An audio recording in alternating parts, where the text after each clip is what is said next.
All right. Hello everyone. Good morning. How are you all doing today?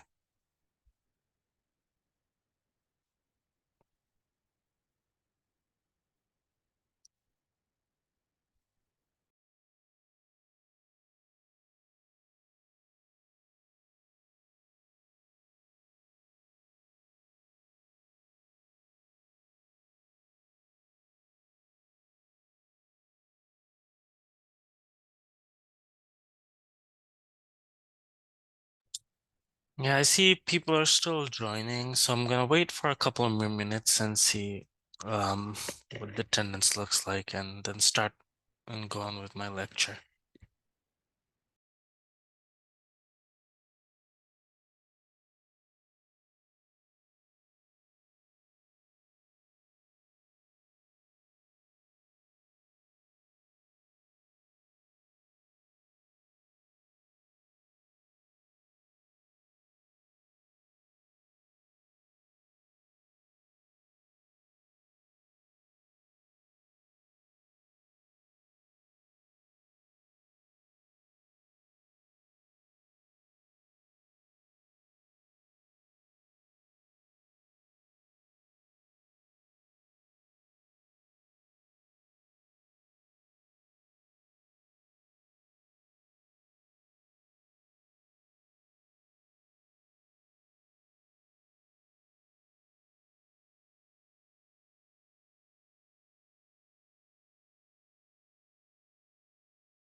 Yeah, good morning to everyone who just joined as well. I'm just waiting a little for more people to join and then I'm gonna begin.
All right, so a lot of people have joined. So let's slowly begin our lecture. Now, I want to start with asking how are you guys feeling about everything? Any comments or any questions?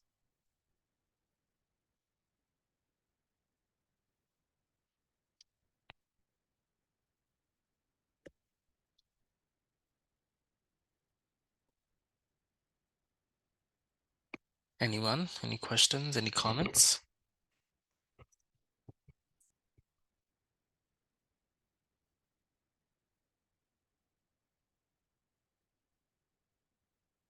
All right. Okay, not a problem.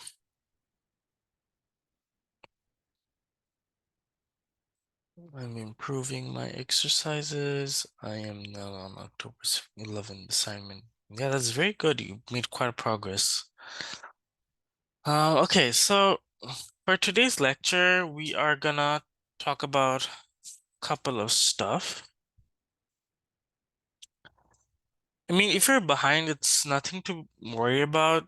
We're still kind of going through a more relaxed week. We didn't introduce anything new, so it's a good time for you to catch up. If you, I mean, you could take a look at the lecture videos. If you still have a persisting problem, you could definitely join during the office hours and ask questions. We're happy to help. All right, so for today, we're gonna learn a few.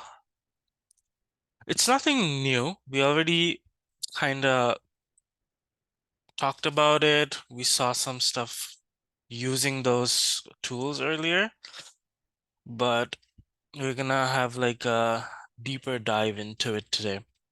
So to start off, we are gonna talk about event listeners.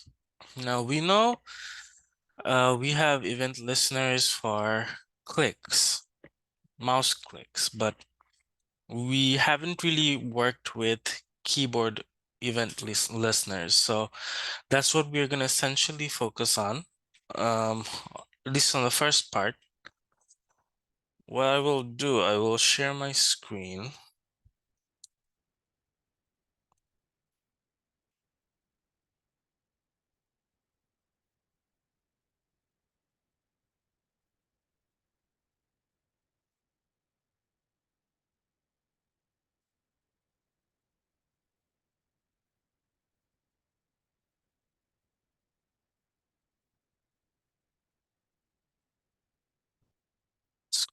One, yeah. Can you guys see my screen?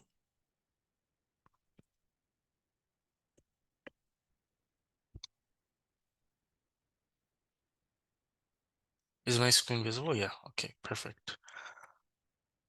So let me open up a new file. Today is what? October 24th.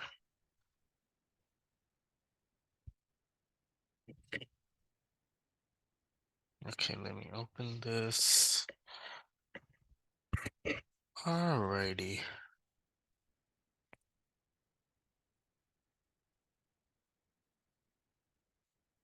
Okay. I see a question in the chat. There's a problem opening the video on week 4, October 13. GitHub tutorials. We'll look into that. It should work, but we'll look into if it has any issues. Okay, so let's start off. Let me first create a HTML file. So let me write box.html.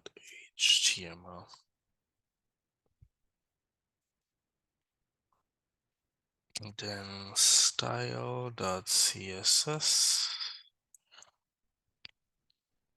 And lastly, what do I need? I need script.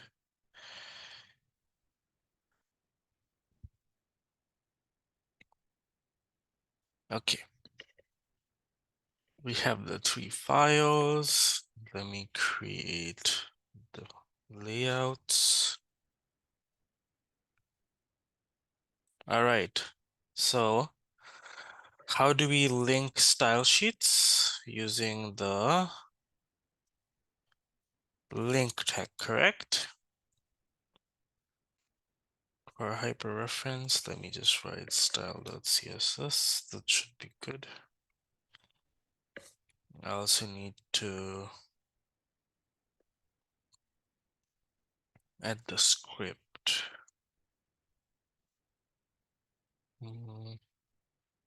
There you go. Source is gonna be,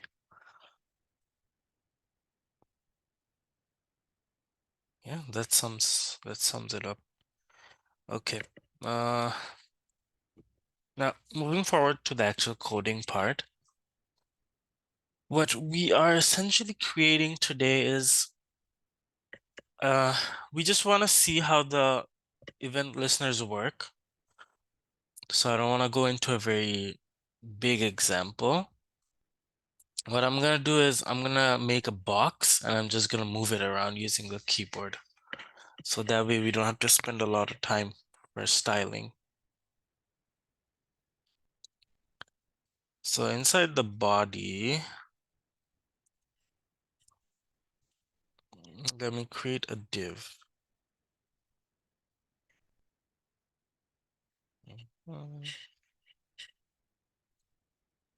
And let me ID it box. Okay. That being said, I will need to style this as well. Let me put a width of 100 pixel, a height of 100 pixel, a background color of blue, and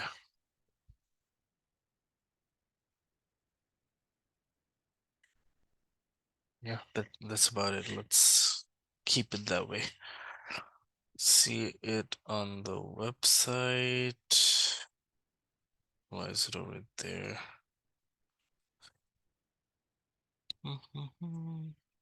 There you go. Okay, our box is ready.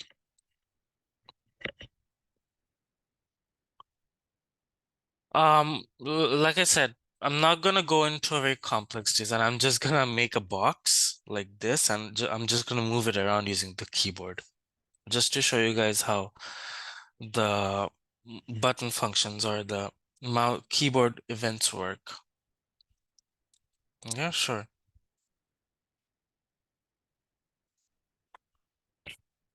Yeah, this is not, I'm not gonna show a very complex example for this. It's just gonna be like a box and we're gonna move it around using the keys. So we have more work in the JavaScript file than the HTML CSS file for this.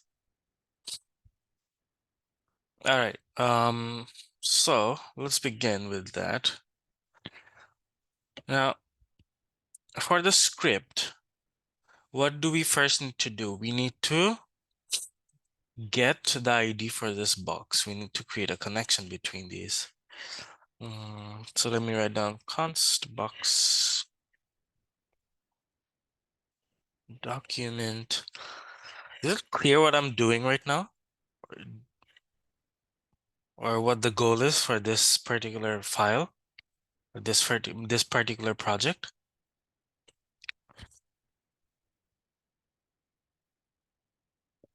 Anyone, any questions?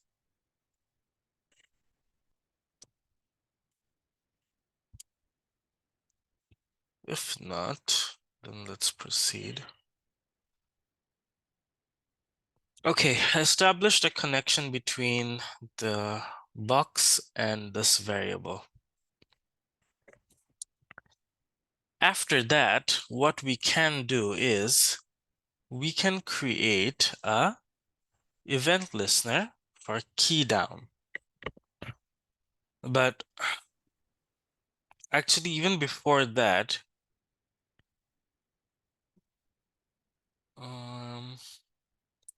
Can we give a different name instead of box, the constant box? Because it can be confusing Sure. with that box and this box.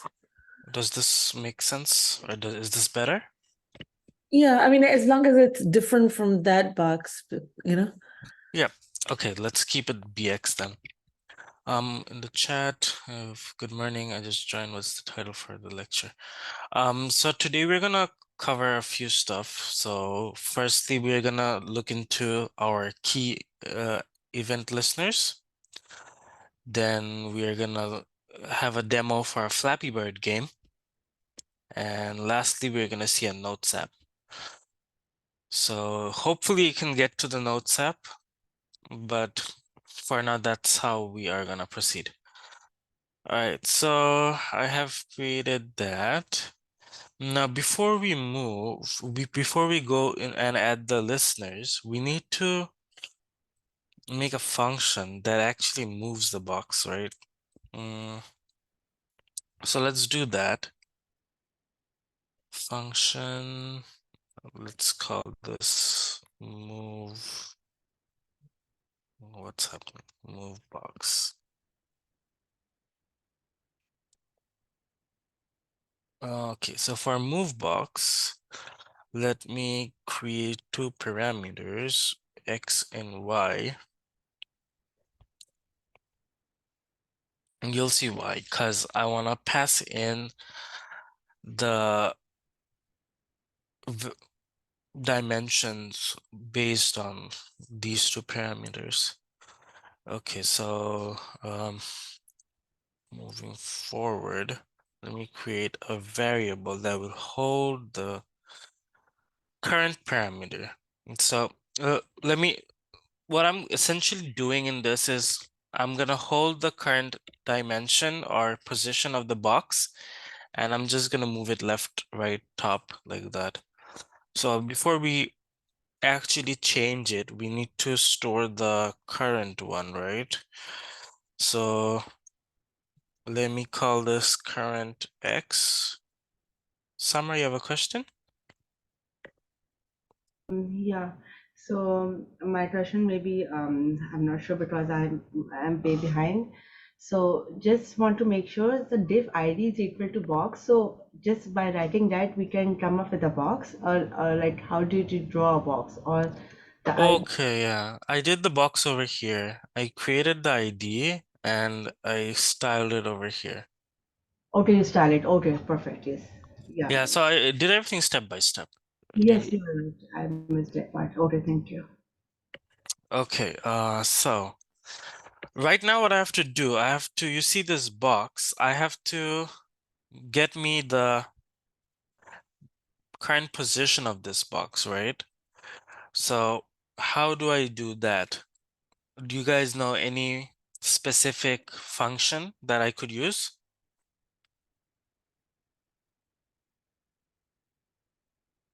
Anyone? Any suggestions?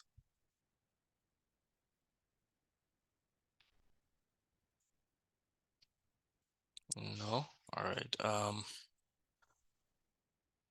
So there is a function, get coordinate something, not exactly, but there is a specific function called get bounding client direct. It's a DOM object.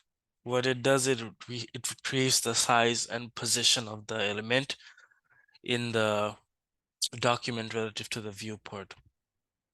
So with that, you can get the height, the width, the distance from the top of the viewport to that item, from the right of the viewport, from the left. So you can that particular, it's not really a function, to be honest. It's more like an object and it has functions working for it. So right now, all we need is the X and Y coordinate. And that's what we're gonna get using this function. Anyone, any questions? So, okay, I think if I write it down, you guys will know better. So bx dot Okay. So bx dot get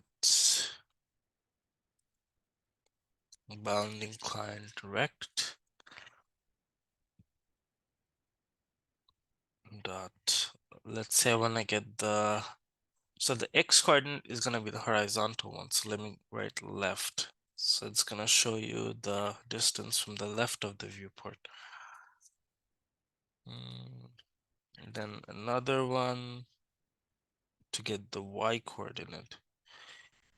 Current y. Get bounding dot top.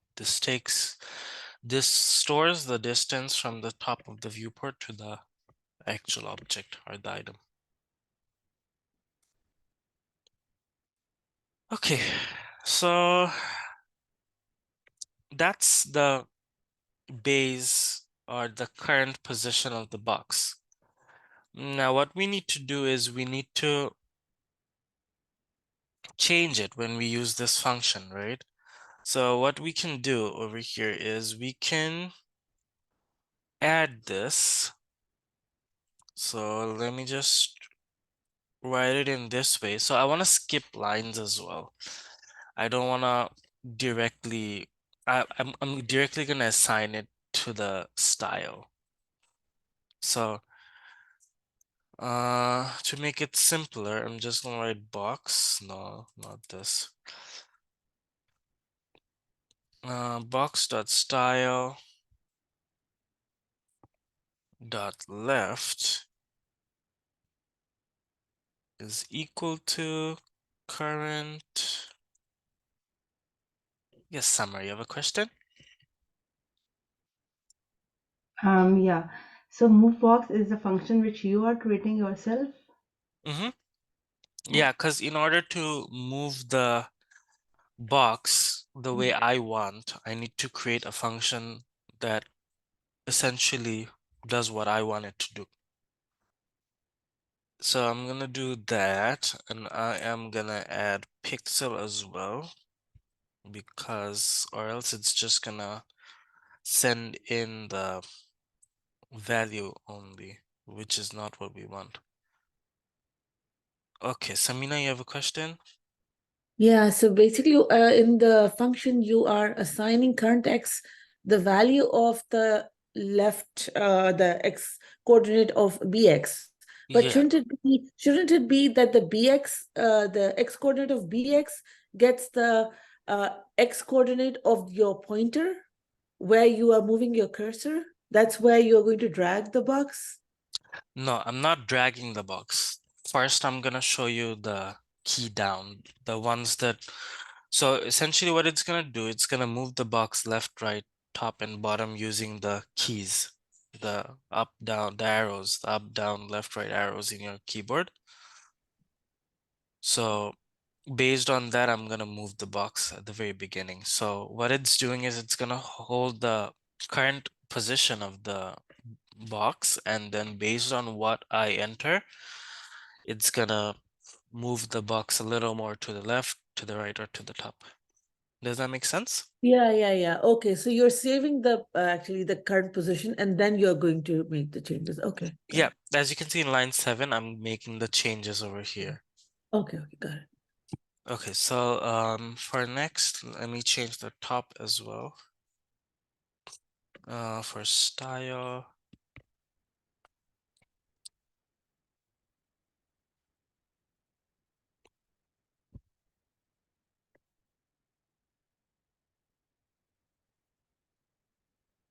Samar, you still have a question?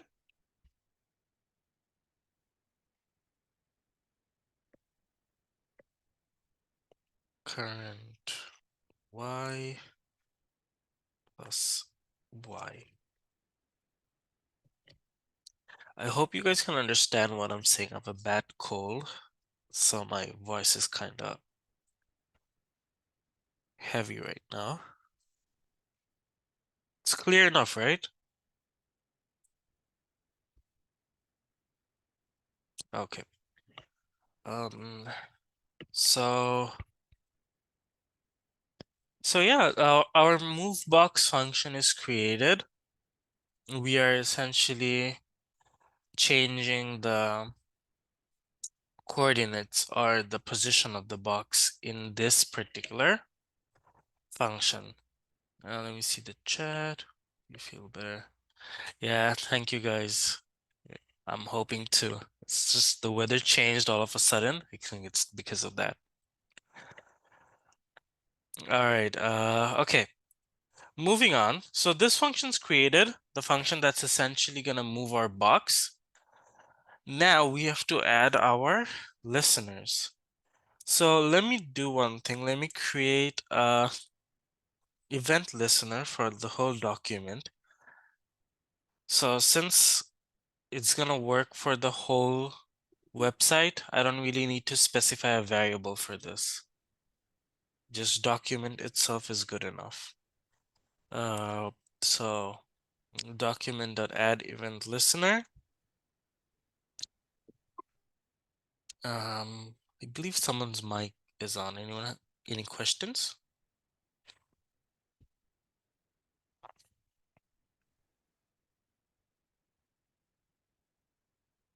Okay. So for the event listener, someone's mic is on. Is there a question? Or if not, you could suggest you turn off the mic, then it won't affect the recording. Okay. So for our event listener, the first thing that we need to do is we need to set the action.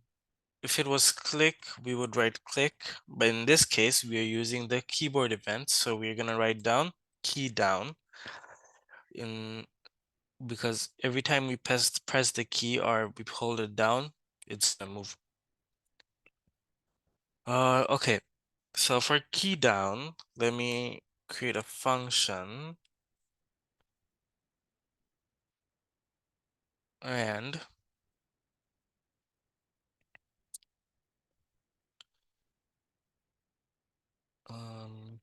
okay. Now, one thing in this function, I'm gonna have to pass a parameter which is automatically gonna come up from the document. So no, it's just event.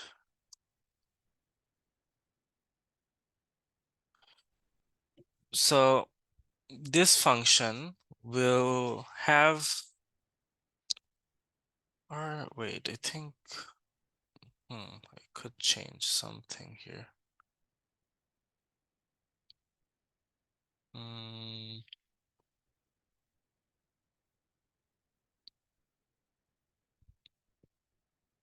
Do we need this?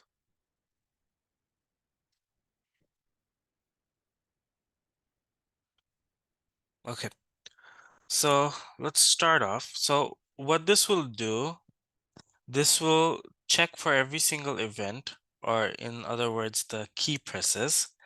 So let me write down an if statement over here that is gonna check which key is being pressed. So in this case, let me write down event dot key is equal to. Over here, we need to write 3 equal to's because this has to be a hard check, as in the string has to be exactly the same. There cannot be any difference between the two values. So over here, I'm writing down arrow right. So it's going to check if the arrow right is getting clicked.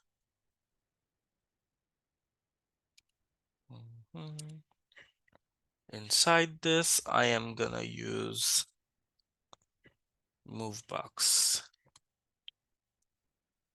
Okay. So if the right arrow's clicked. I want to move it 10 pixels to the right, which means it's going to move along the x-axis. Does that make sense? It's going to move along the x-axis, not the y-axis. Is this clear for everyone?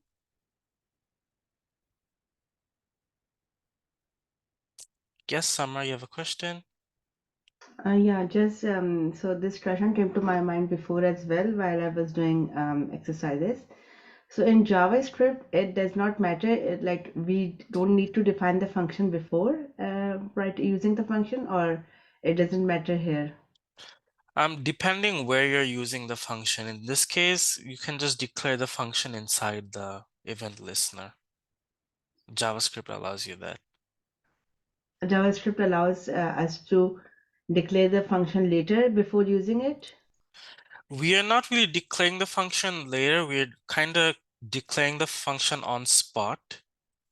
So what this does is just, No, for example, I'm talking about a move box function. So the okay, okay. Yeah, what's the question for that? For the move box function? yeah, so we are declaring move box on line number 12, but we are using move box on line number 6. So it will not create a problem here Oh, no, no, as long as it's there. as long as it is there. Yeah. Okay, because in other languages I've seen that you need to declare the function before in sequential languages. Yeah, I believe JavaScript doesn't have that problem. Okay, thank But I you. mean, just to be on a more clear side, let's do this. It's easier that way. Okay. Samina, you have a question? Yeah, just a comment. I think Java just has a problem because function. I think I did come across a situation where it said that it was not defined. I mean, like something of the sort, but function had to be declared before. That's what I came across. Hmm. Yeah, well, let's see. Yeah, I mean, it shouldn't, because, well, ideally, I would say like good indentation would be having the function on top. And okay, let's follow that. It's a good catch. Let's keep the function above and let's get rid of this. Okay, but so far so good. You guys understand why I'm putting in 10 pixels on the left, not on the right? Samurai, do you still have a question? No, no, sorry. Let me lower my hand. Alrighty, okay. So, now can you explain more? Okay. Um, so essentially this is our x coordinate, this is our y coordinate. How it works is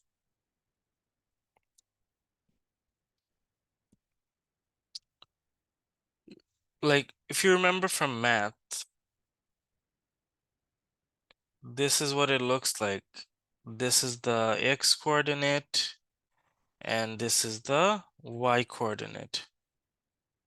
If you want to move from left to right, we move along the x-axis. If you want to move from top to bottom, we move along the y-axis. Does that make sense? Yeah, so that's essentially what we're doing over here. We are moving the box to the right because we pressed the arrow right. And we're moving it 10 pixel. So let me write it for some other button.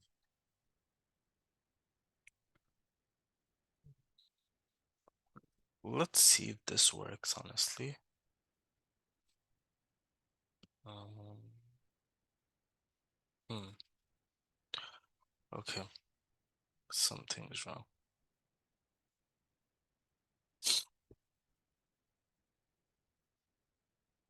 Mhm.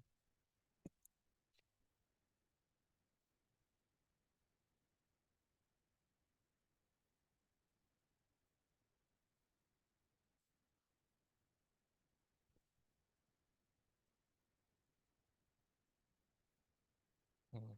It's interesting. So because of this.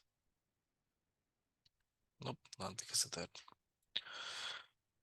So there seems to be an error, which I am. Arrow row is an option for key down. Arrow right, yes, it's one of the event keys for key down. Um,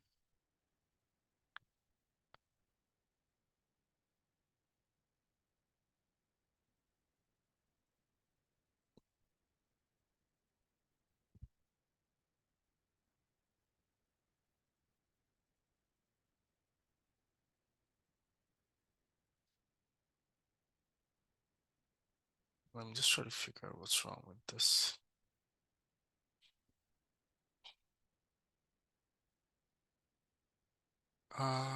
No, that shouldn't be it. Um,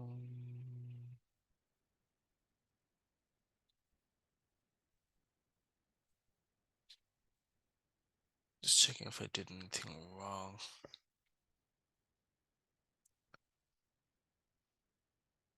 So I'm just using function move box. And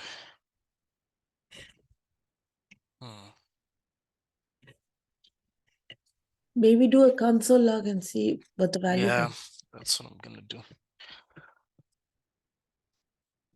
Let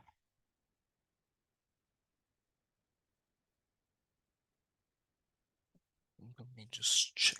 So what I essentially need to check is after doing this. All right.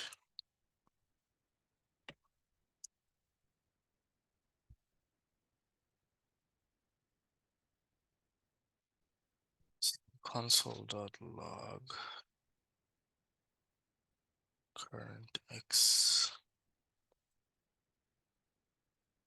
command C V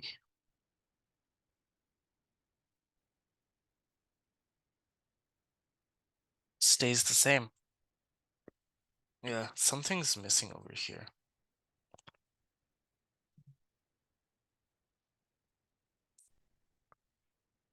But what? Arrow right, event key.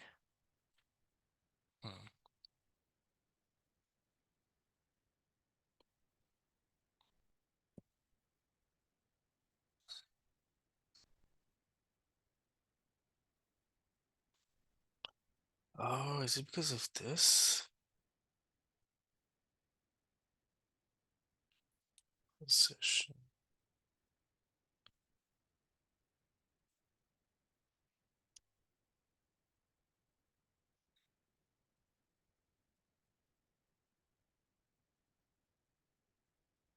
Oh, there you go. Okay. Now I know. I had an issue with my CSS. So without the position being absolute, it's kind of fixed in its specific spot, the box. It's not really hovering over the background. Does that make sense?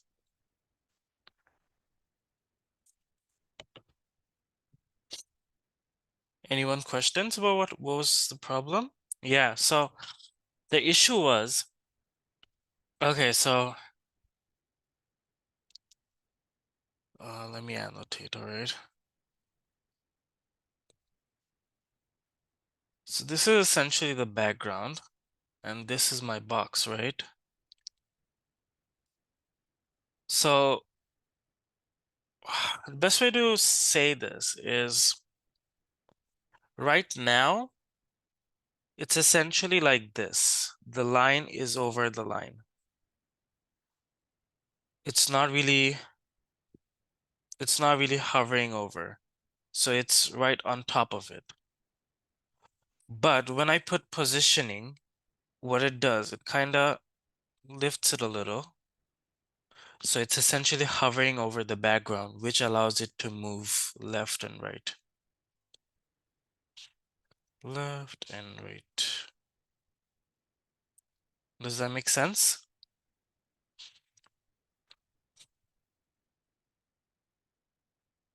Anyone?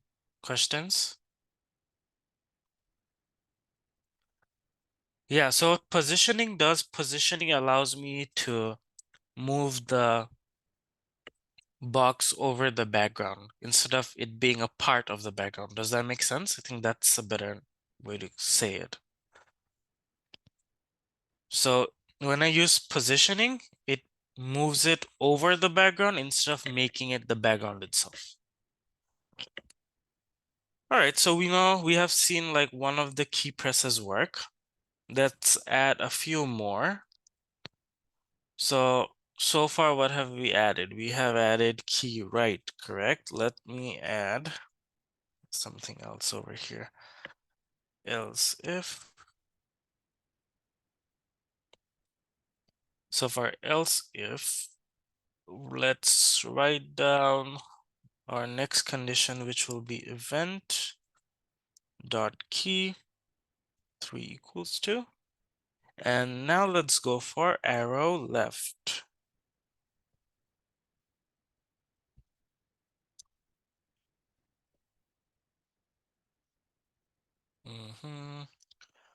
So for arrow left, Abdul Razak, you have a question? Yes, the arrow left and arrow right, are they built-in keywords? Yeah, these are the keywords for the event listener. So it checks the key code essentially. Okay, thank you. No problem. Yeah, I believe all the buttons have their specific key codes. So for this, let's move it. Let's move box. Since I want to move it to the left, yeah, exactly, -10. It's still on the x-axis. Summer, you have a question? Yeah, if you don't mind just having a look at my screen for a minute. I'm not able to get the blue box. I'm not sure what's wrong here, if you allow me. Is it okay if I finish it up and then check it? Okay, sure. Because Yeah. what likely could be is Hmm. you did not link the style sheet. Check. So a few factors is check if you declared the div properly, check Hmm. if you styled it properly with the proper name of the ID or class, whichever you named it, and make sure your style sheet is linked. If these three are solid, your code should work. Okay, Check sure. for those three. Okay. So back to the code. I have put in the event listener for the left key. Let's see if it works. So I'm pressing down the right key, and I'm pressing down the left key. The left key is not working. What is wrong this time?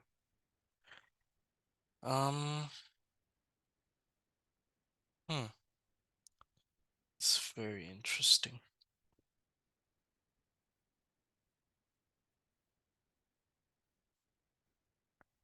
Arrow left. Check.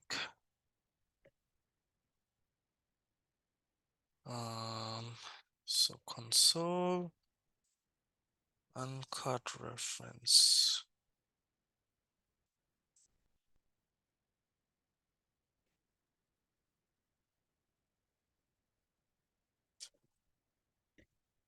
Ah, okay. I think I know what I did.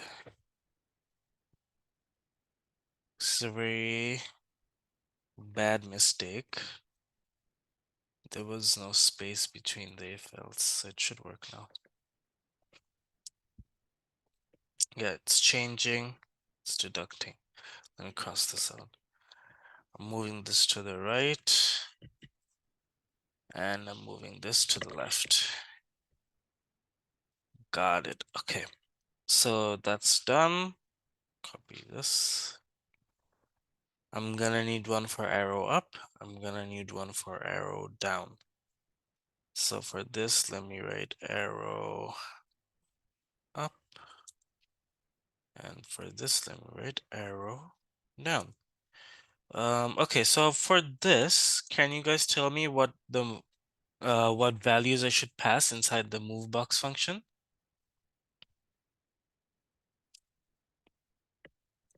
0 and 10. Shouldn't it stop when it reaches the end? It should. It takes up the viewport, essentially. Let's try it out.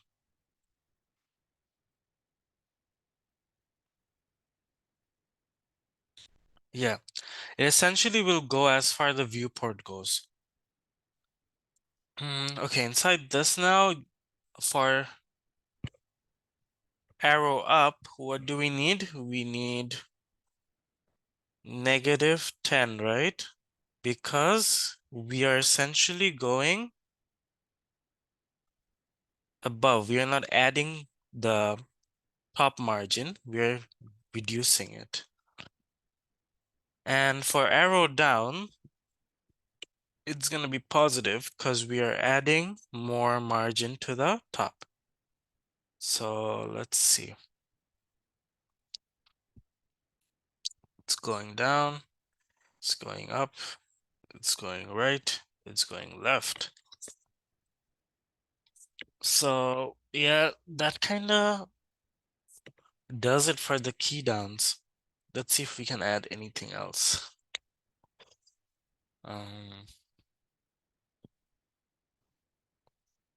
Let's hover the color. Let's change the color when I enter the mouse inside the box. Let's create an event listener for that. Okay. So let me write bx dot add event listener. Okay. And now for the action, Samina, you have a question? Yeah, so for the hovering, can't we just do it in the CSS? Like when it enters into the box, then we can call the hover? Or do Yeah, we? you can, but in this case, it's like a very simple example. That's why you guys are confused. Like, we can do the same thing using CSS. Why do it here? But I believe for one of the assignments, I think it was a recipe website, we removed it because we haven't showed it before. So the idea was when you hover, the image is going to change. Okay. Yeah, because in that assignment, I did do the hover in the CSS. That's why I was thinking. Yeah, so CSS will let you change the color when you hover, but I haven't really changed background image using CSS hover, but with this you can definitely change it. You can change the source of the image. Okay, so that was one question. I forgot who was talking, sorry. Was it Summer or Samina? That was me, Samina. Okay, then Summer still has a question, I believe.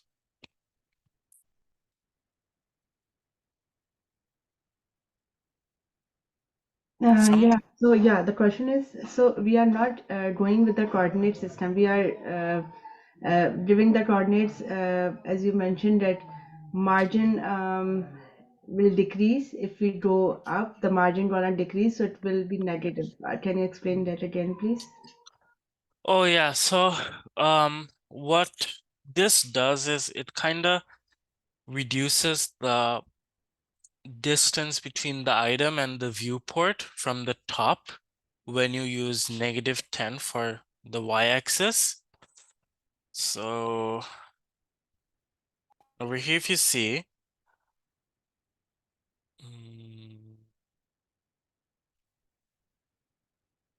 annotations.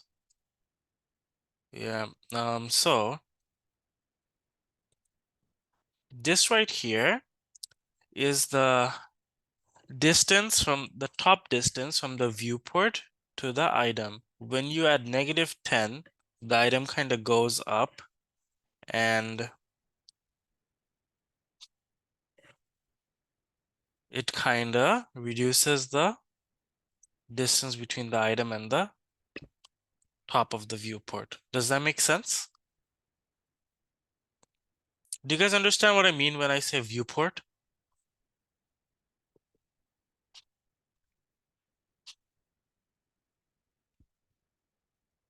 Perfect. Alrighty. So that's that. Let me go into coding again. Alrighty. So, what I was trying to do right now is I want to change the color when I move into the box, when I move the mouse inside the box. So for that, I am going to use the action which is called mouse enter. Because that's not how you write it. Mouse enter.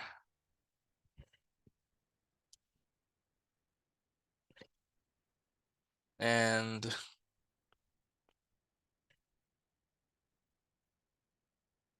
for this, the function is gonna be something like this.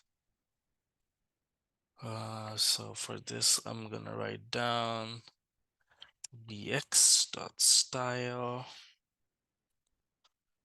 dot background color. All right, so let's change the background color to red. Let's see. Yeah.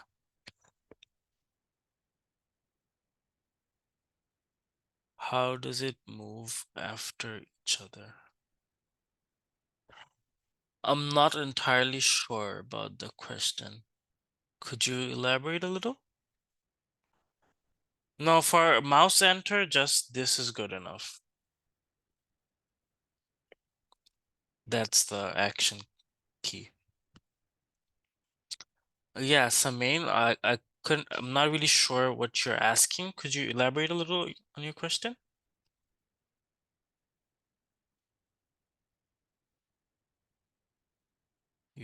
Yeah, so the movements I'm doing, I'm essentially, you can't see it because I'm doing it on my keyboard, but I've coded it like that. So for each button, it's gonna move its direction. For the top, it's gonna go to the top. The bottom, it's gonna go down. For the left, it's gonna go left. For the right, it's gonna go right. But over here, as you can see, so mouse enter has this issue. When I enter the box, it's turning red, but it doesn't turn back to its original color, right? So it's not essentially hovering. Yes, you don't move it. Yes, I am moving it. I am controlling the box. So when I press the right button, it goes to the right. When I press the bottom button, it goes down. When I go to the top, it goes to the top. Left, it goes to the left. Okay. Yeah, like I said, this one turned red, but it's not changing back to blue. So we need to do something about that. Toggle, but let's just learn about the other function. I mean, there are definitely better ways to do one particular task. But right now I'm just showing the different functions. So for this, I'm going to use another add event listener. And the action for this will be mouse leave.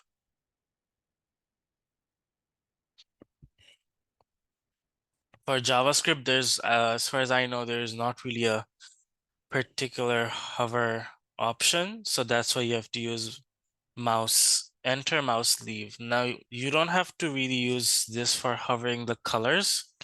For that, you could just use CSS. But this will help when you have something a little more complex, like changing the entire, maybe the entire layout of a particular card when you're entering into the card. So that's something you could do as well.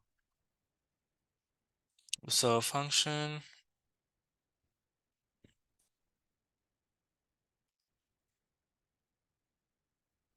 Okay.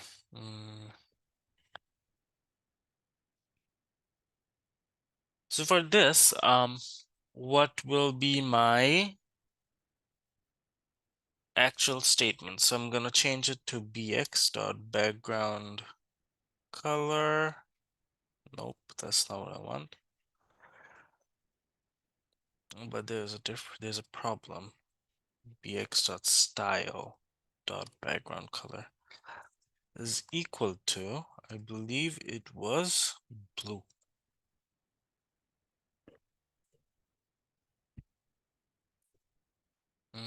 Okay, so let's try it. Yep, it works now. So it kind of does it for this particular problem. Anyone, any questions?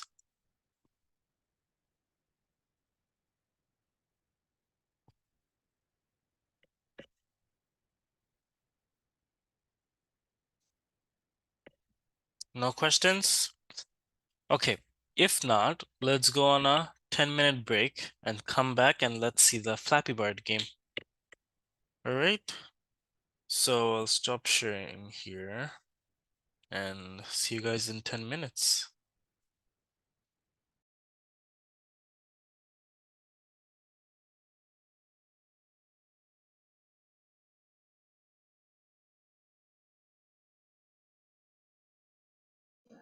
Alim, can I screen share and you can show me why I cannot see my box?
All right, we are back. Alim, is it okay if I can screen share and you can tell me why I'm not able to see my blue box? Oh yeah, for sure. You can screen share. Let me see. Thank you.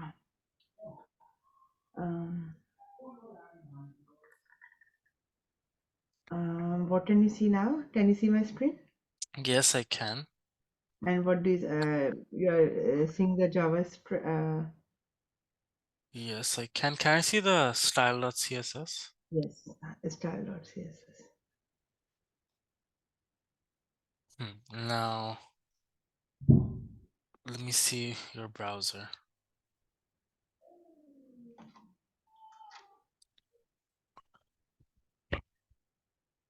Everything is red. Why? Can you drag and drop it again? Yes, Like box.html? yeah.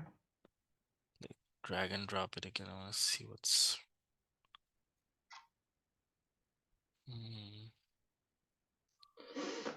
So I'm not sure if I'm not sure what's going on.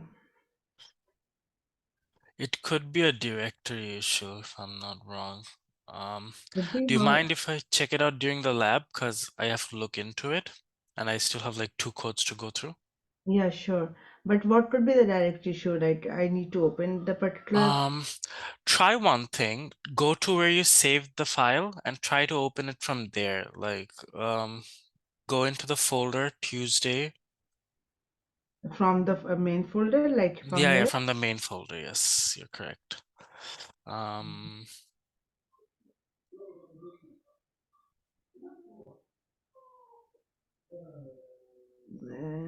It is yeah, double click on that. Okay, I have to look into it honestly. I'm not really sure why it's not working. okay, no worries. So yeah, you can go ahead with the lecture and I will show it in the lab. All right, okay.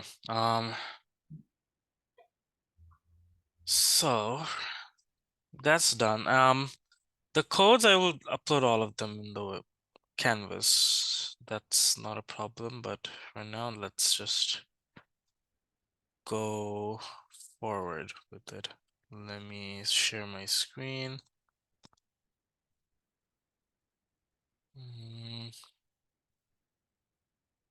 So open folder, desktop,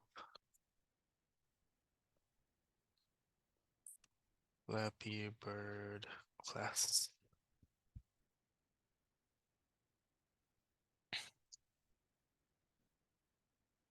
Okay, just give me a second.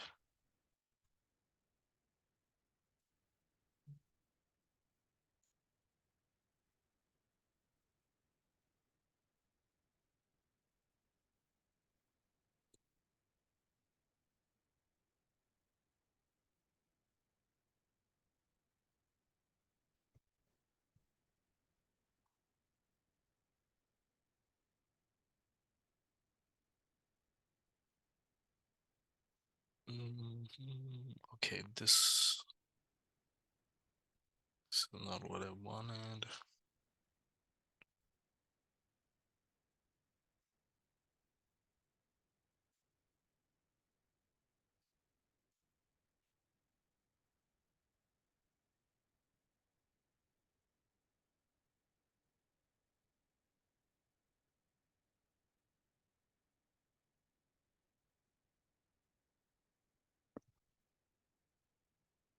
All right.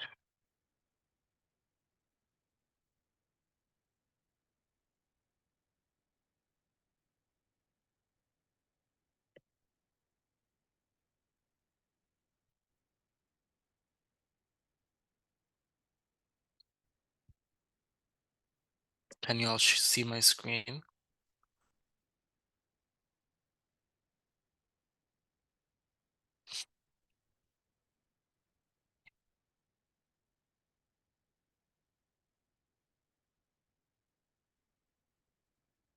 All right, so let me create a HTML file, flappy.html. CSS file, style.css. And let me enter script.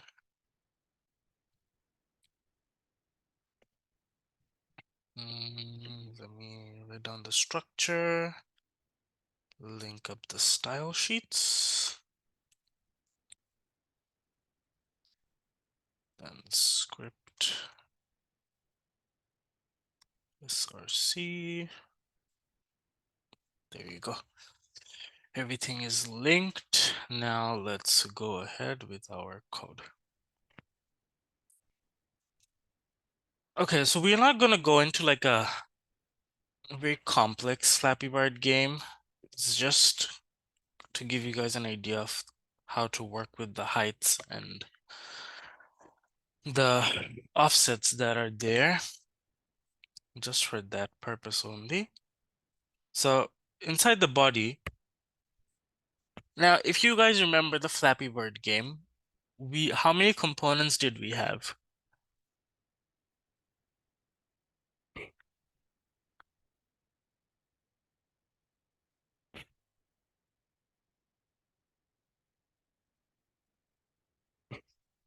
Have you guys played the game Flappy Bird?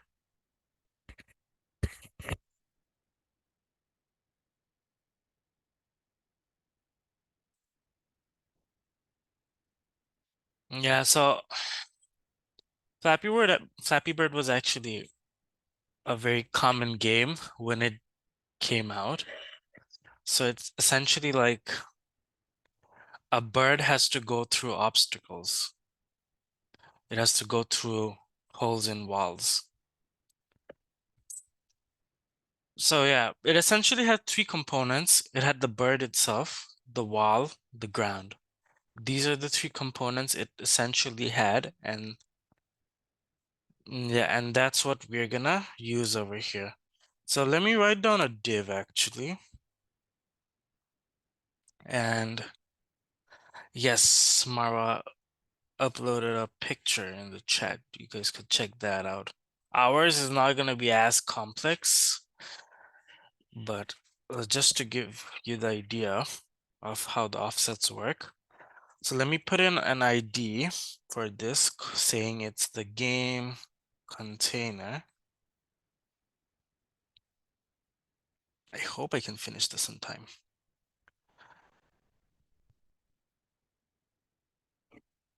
Yeah, obstacles are components. Yeah, this game, it is very nervy, honestly. It gets very hard at one point. But we are gonna get rid of that hard part and make it easy for everyone. So let me create 3 separate divs as well for each component. So the first one would be ID. The first one, let's name it the bird.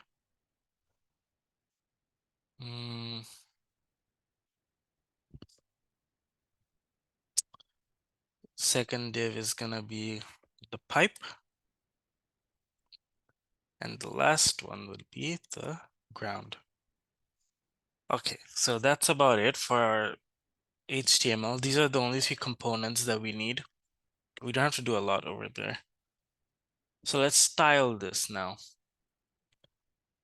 Obviously, let's start off with our body tag over here. Let's put in margin 0, padding 0. Move forward from there. So now let's design the game container. So for the game container, okay, so for this, if you guys remember from the box, in order to make the box move freely, we had to use positioning, right? So in this case, let me go back to the box example. The box was position absolute, and the background was position relative. So the box is moving relative to the background. In this case as well, the game container is gonna be position relative. Okay. And from there on, let me just put in width as 100%. Okay, put in an extra. Okay, with 100%. Samina, you have a question? Yeah, I'm still a little confused. When to use absolute, when to use relative? Okay, so absolute is gonna be the item. Is in very simple terms, like there's a lot going on behind it, but in very simple terms, the item that's moving, that's gonna be absolute, and the items that in the background, that's gonna be relative. So essentially the item over here, this box, it's gonna move relative to the background. If I layer it, it kind of shows up like this. But you defined the box as absolute. That's why I was. Yeah, so the box is going to be absolute. So what happens is, this is the background, and this becomes the box. So this box over here, it's going to move relative to the background over here. We'll create the box here as well. Yeah, so this is what it looks like from the front, and this is what it should look like from the side. So it just lifts up the box a little so that it can move around hover around the background. It's not a part of the background. Usually when we design it, it's a part of the background. In order to make it dynamic, we kind of lift it up a bit and make it absolute so that it can move around relative to the background. Does that make sense? So if it is part of the background, then it is relative. But if it is hovering, then it is absolute. Yeah, That if it's part of the background, you don't really need to use positioning. But okay. if you wanna move it around relative to the background, you probably would want to use the positioning Absolute. features. Yeah. Absolutely. Yeah. In this case, I'm putting in the game container is relative, and I'm going to put the bird as absolute. Like you'll see. So for the height, let me see. Let me just put this as 600 pixel. Okay. Margin, I don't want margin for this. Let me put in margin as 0. And margin left as auto. For border, do I want border? I don't want border actually. Okay, I'll let the border be. Okay, so that's the game container. That's the main background. Let's now design the bird. I'm not gonna make a very fancy bird. Like, you guys can add an image if you want. That's definitely possible, but for now it's just gonna be a box. So for the bird, like I said, it's gonna move around the background. So for this, the position is gonna be absolute. And I'm gonna set a width for this. Let's set it to 40 pixels. Height as well. Let's put it as 40 pixels. Let me put in a background color of yellow for this box. And let me make sure it comes halfway around the container. So for top, I'm gonna write down 50%. So it's gonna start halfway. At least make a bird, make bird a triangle. We can switch it to an image later. Let's not let's not focus what the bird looks like right now. Let's focus on the functionality. We can change the bird anytime we want. Because we are in a time crunch right now. So for left, I'm gonna just give it 50 pixel. That's where it's gonna start from. 50 pixels from the left. Okay. Now I'm going to use a transformation as well for this. So let me put in, actually, let's first try it without it. Let's see what happens. So there's the bird. The next component is probably the pipe. So for the pipe is also going to be position absolute because it's going to move around as well. Let's put in a width of 60 pixel and a height of 300 pixel. And let's put in the background color as green.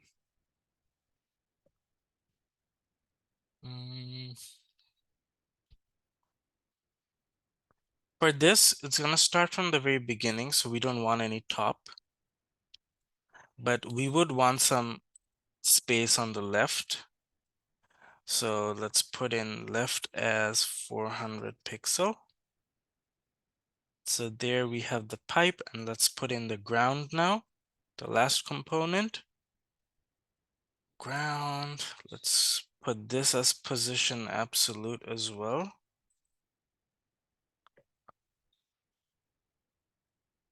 Width, I'm gonna put in as 100%. Height, let's say 300 pixel. And background color, let's put in as, I don't know, brown. That's about it. For the ground, we don't want any bottom, so let's set that as 0. And left as 0 as well. Let's see what it looks like.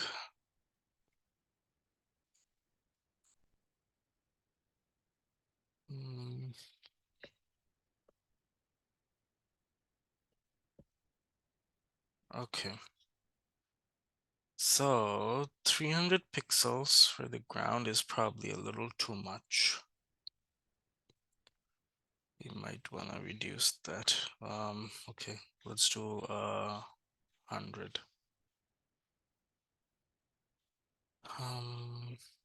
Oh, there you go. There's the bird. There's the summer. You have a question? Yeah. So when you are writing the attributes for bird, so in the top you wrote 50%, and for the left you wrote 50 pixel. So how we are basically choosing percent and pixels?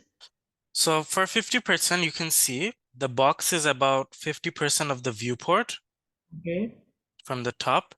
And for left 50 pixels, you can see on the left, it's about 50 pixel from the left. I see. Okay, thank you. All right. Okay, so our layout's kind of done. We can now go into our script, which is gonna do the main job over here. So inside the script, let's first get all the IDs. So const, you know what? Let me name these separately over here. BR, this P. No, I can't do that. Bird ID, pipe ID, ground ID. That way, over here, I can just name it as it is.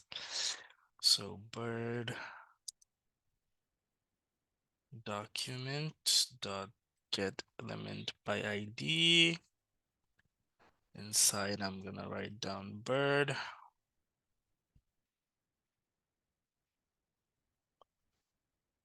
Bird ID. Okay. Let's do the same for pipe and ground.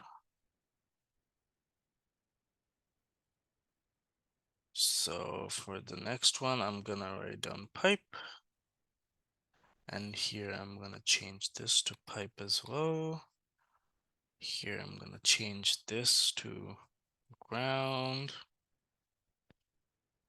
And here I'm gonna change this to ground as well. Okay, so now I have all my IDs. Let's get to the actual coding part. So first, I want to set some values for the positions. So what I'm essentially doing, let me write down a variable bird y is equal to 250. So what I'm doing is I'm setting the position for I know I put it down as CSS as well over here, but I'm also gonna change it based on the JavaScript. The CSS one, it's gonna be the minimum.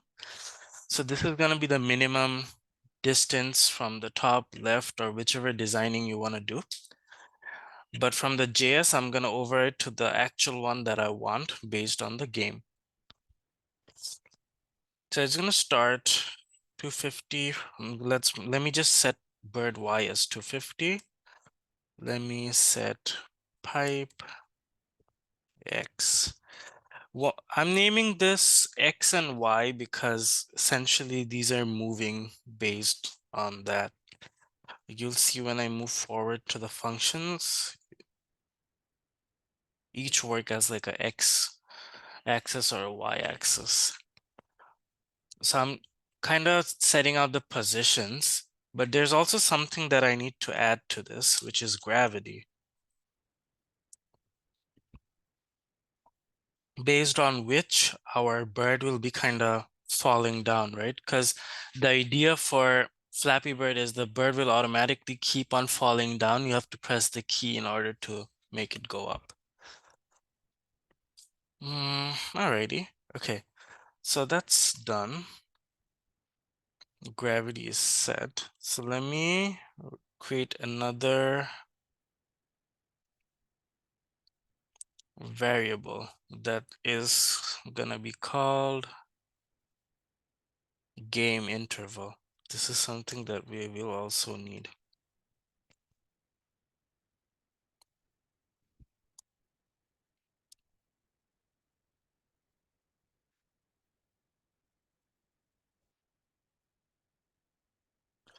Actually, let's try without this first. We can add that later. Okay, so variables are set. Now, every time we press a key, the bird's gonna jump, right? So let me create a function for that. That's gonna change the position of the bird on a key press. This isn't essentially, I'm not adding an event listener, I'm just telling the bird how much to go up when I press a key. So bird y minus equals to 40. So the bird's gonna go up 40 pixels when I press a key.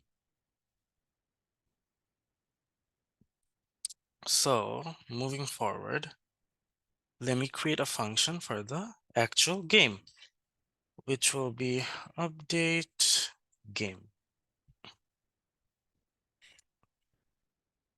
Inside this function, what we're gonna do, first of all, we are gonna assign the dimensions. So bird y, it's gonna automatically keep on going down based on gravity. So let me just add the value of gravity at the very beginning. And for bird,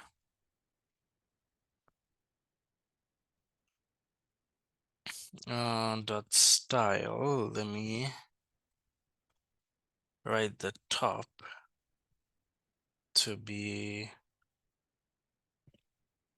bird y. It's the dimensions that we're setting manually. Plus, and over here, I'm gonna write down pixel. And so every time I press, I actually don't even have to press anything. The idea is that the bird's gonna keep on going and the pipes are gonna keep on coming towards the bird. So I have to reduce the value for pipe as well on the x-axis. So let me reduce it by 5 pixels every time. And let me change it to pipe.style and dot left is equal to, any questions so far?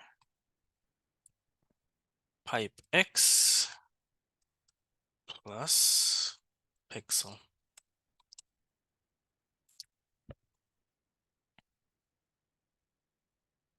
Okay.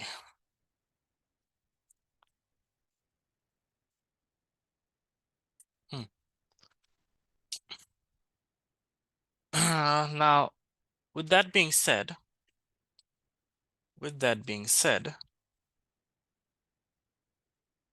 we also need to check for collision, right? So this is essentially what's gonna happen.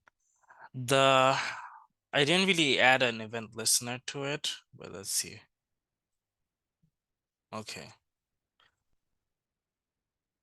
It's everywhere. Let's not look into that now. I think I'm missing something.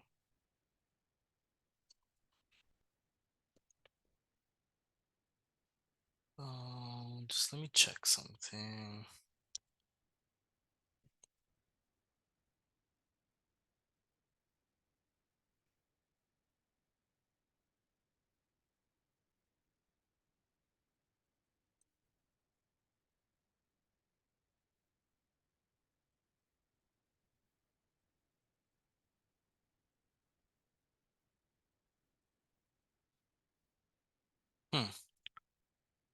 So there's one thing I skipped earlier, which I think is important. It's the interval.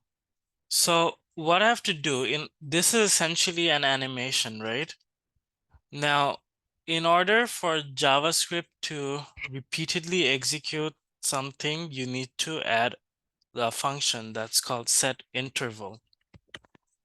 So since later on we might have to clear out the interval, I'm gonna declare it in a variable. So I'm gonna call this game interval, and I'm gonna finish it right there. So let me get the game interval here.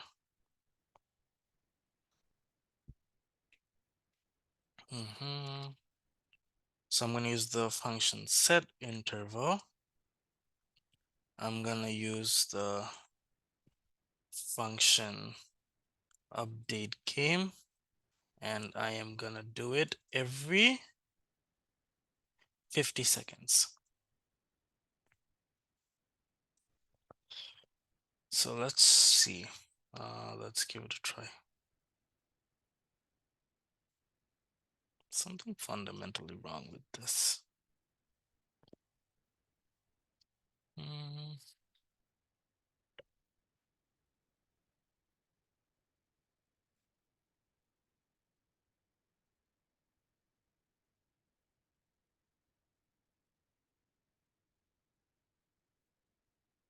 Samina, you have a question?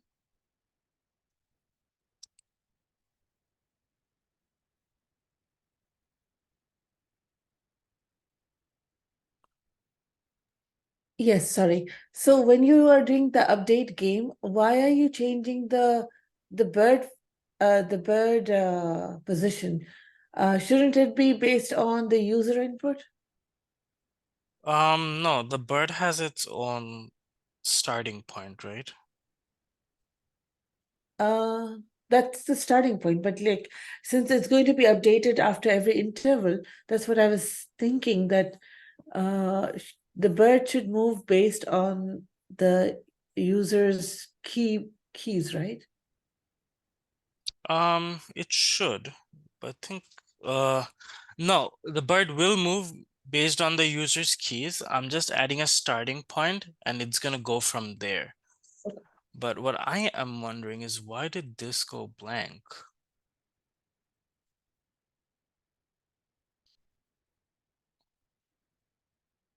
Hmm, like I have nothing here. Cutting it off. I think put a console log and see because I think because after every 50 whatever seconds that you're putting calling that function, you're changing the position. So I think that's the reason why it's right now out of. No, I cleared out the JavaScript file.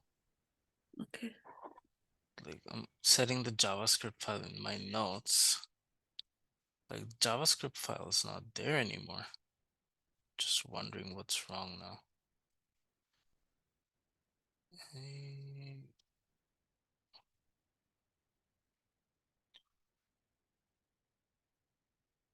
I mean, Did you change the div IDs, Alim? uh, let me check that. Oh, it's because of that, right? Correct. Yeah, that's a rookie mistake. Pipe ID.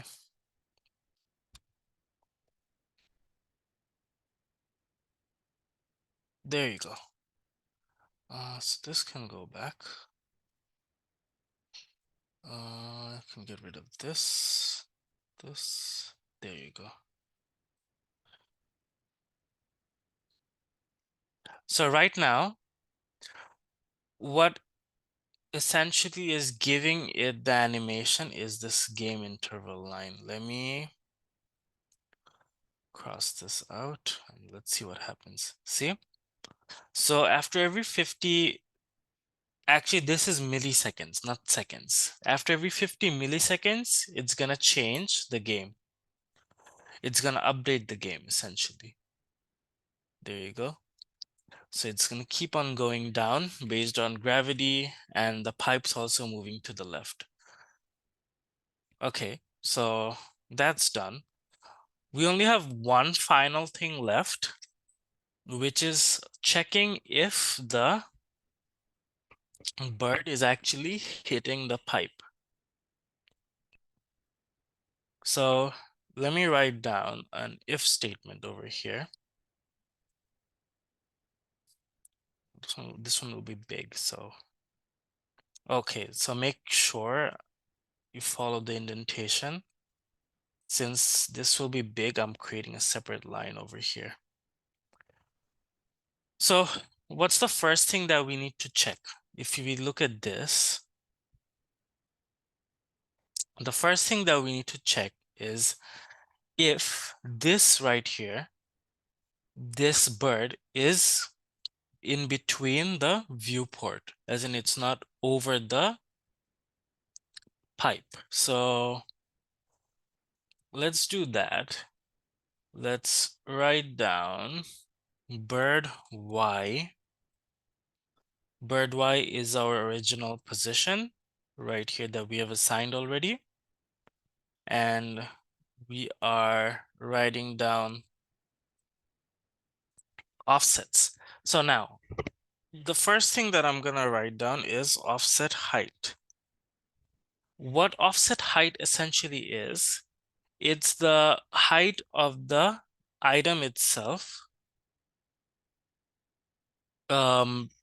that we are using. In this case, the height of the bird itself.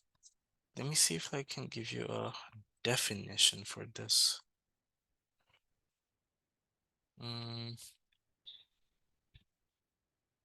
Yeah. So what it does it gives you the height of an element, but now you may ask that why do we require this particular function when we are declaring the height ourselves? So what this will do, it will take care of the padding as well, and anything in between that particular element. Does that make sense? So if the Flappy Bird, the bird box had padding inside it, it would take the padding into account as well. Questions?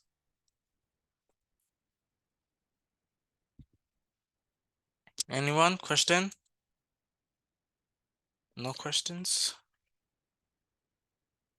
Okay. So the next thing that we will need is we need to check if this one is above the ground, actually. That's the first thing that we're gonna check. So if it's within this viewport, essentially, if it's over the ground. Oh yeah, so what offset height does, offset height takes into account not just the height of the element, if it has padding around it, it takes into account that padding as well. Like we can't really see the padding, can we? We can only see the element itself. So what offset height does, it takes into account the entire padding too. Is that clear? Okay. Moving forward.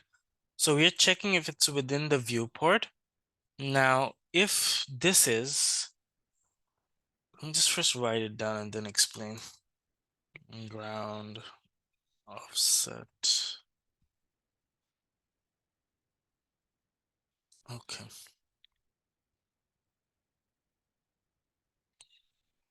Okay, so what am I checking over here is I'm checking if the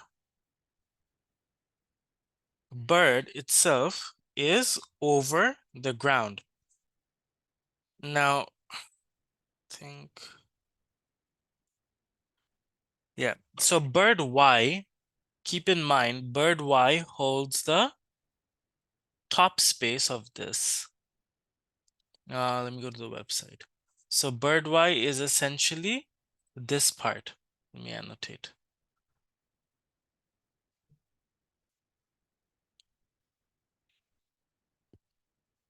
So bird Y right here is this. So I'm adding bird Y with the bird's offset height. So it's gonna essentially take it through and take the whole thing. Now, if the whole thing is more than this,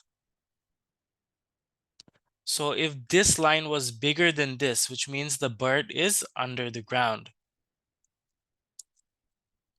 Let me refresh this, then you might be able to see.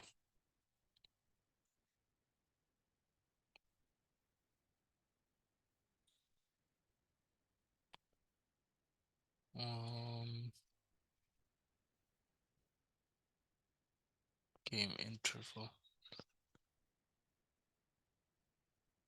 Okay. So you can see when the bird is going down over here, it goes underneath. It keeps on going till it goes under the ground.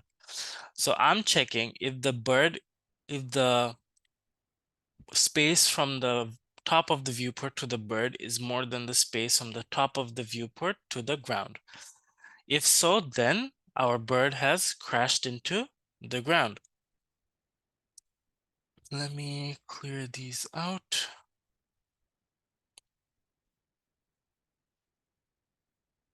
Questions, anyone?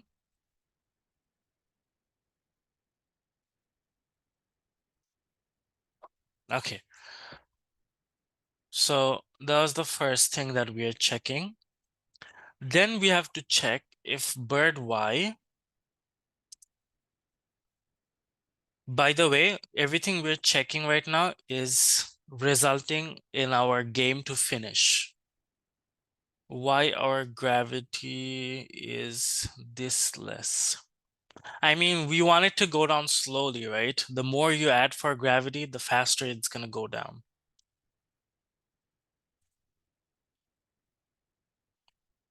Okay, so for this, I'm going to check if the bird is actually within range.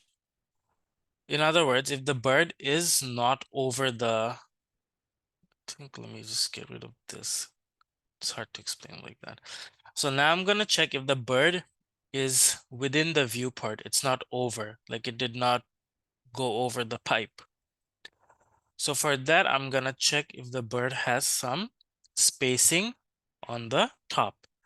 So in this case, what I'm going to write is bird Y is less than 0. If bird Y is less than 0, it means the bird is out of the frame.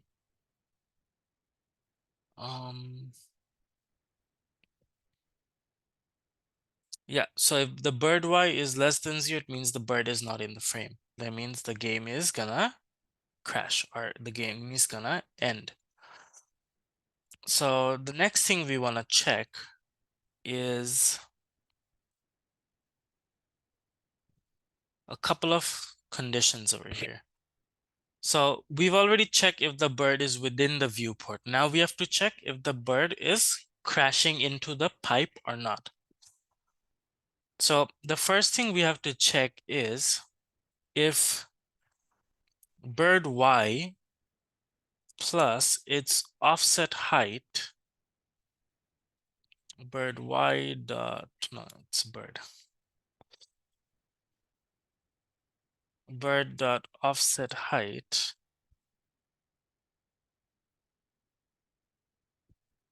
if that is more than the pipe offset top.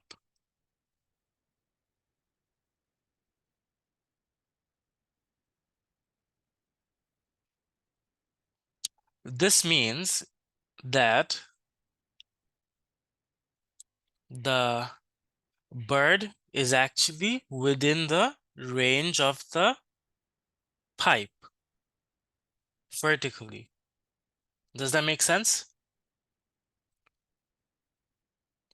So I'm checking if the bird is within the range of the pipe vertically. Then we also have to check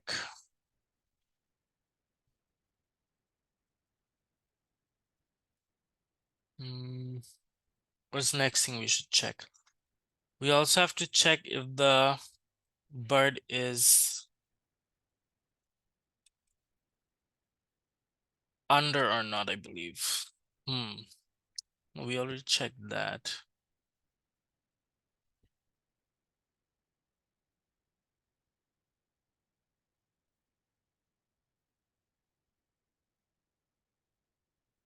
Yeah. So this check of the horizontal part, so we're checking if the bird is in vertical range of the pipe. So the first one that we did over here, this checks if the bird is below the top. Now we have to check if the bird is above this edge, the bottom edge of the pipe. In that case, how are we gonna write it down? We are gonna write it like, say, pipe dot offset top.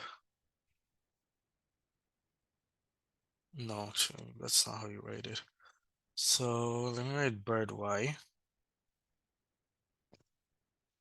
So I'm checking if bird Y is less than the height of the pipe, essentially, right? That will make it within range. So I'm gonna write pipe dot offset height plus pipe dot offset top. So it's gonna take into account the margin and paddings as well. Now, this shows that the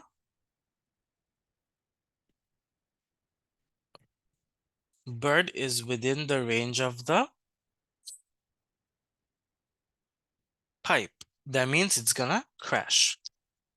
So what we're also gonna check is we are gonna check if the pipe has reached the end of the viewport as well. So let's check that. So let's say if the pipe has less than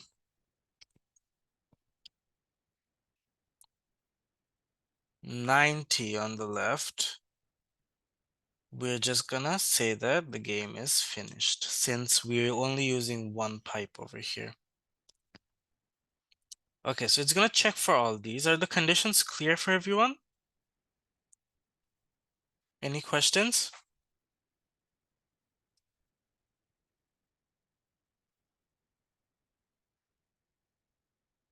Okay. If not, we are gonna stop the game. So essentially we are gonna use clear interval to stop the current game interval that was going on. And we are gonna set in an alert saying that the game is over.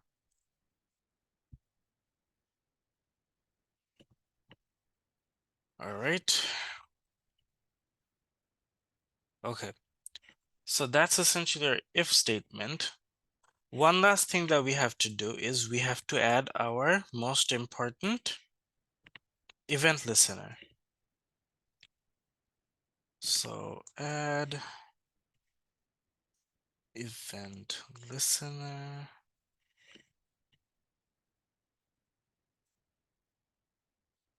And I'm gonna write down key down. And I'm just gonna use the function jump. Do you guys remember where I declared jump? Right over here. So every time I call the function jump, it's gonna reduce the value of bird y by 40, which means it's gonna go up by 40. All right, let's hope it doesn't crash. See? Okay. So one thing, this just went through. Why is that?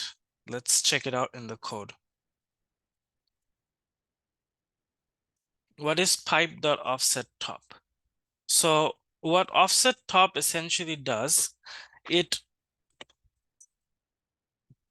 checks for the height from the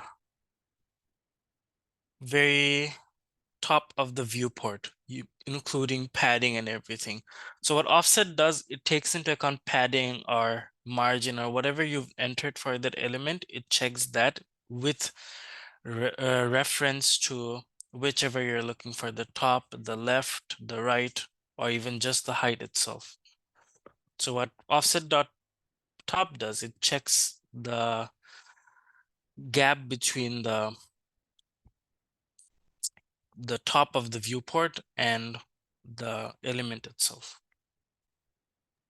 But then Or but isn't that it, sorry, so there's nothing there, right? Because of the pipe is right on the top.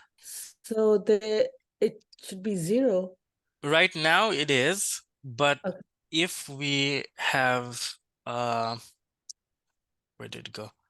So if we had a pipe over here at the bottom facing up, then we'd need that, right? So we want to make the function useful for any different position of the pipe. Okay, okay.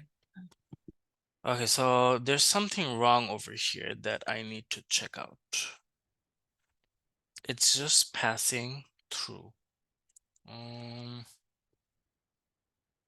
Why?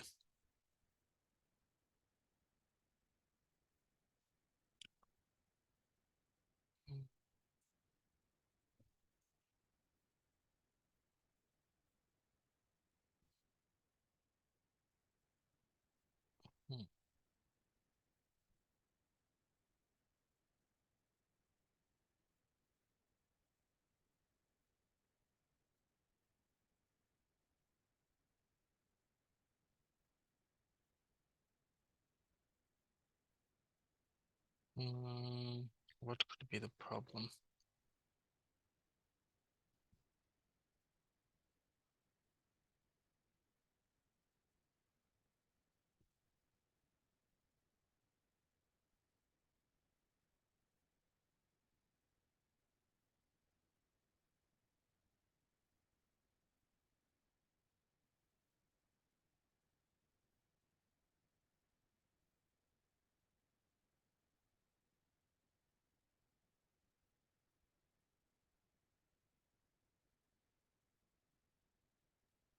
I think there is an issue with the last part because you said bird is less than pipe offset height plus pipe offset top. And Yeah. that's one condition. And then you said and pipe. Maybe if you could just put them in brackets, maybe that would be, I don't know. No, there's something else.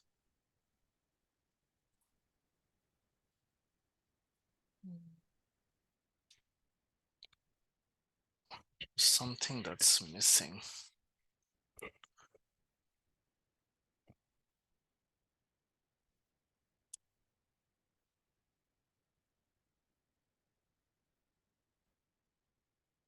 Let me just check.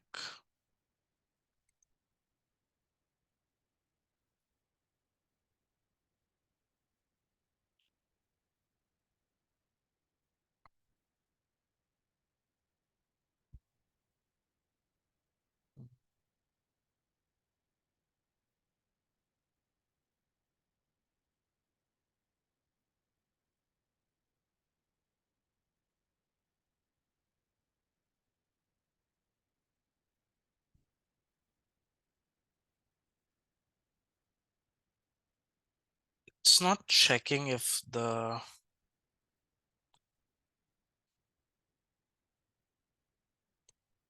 bird is actually passing through.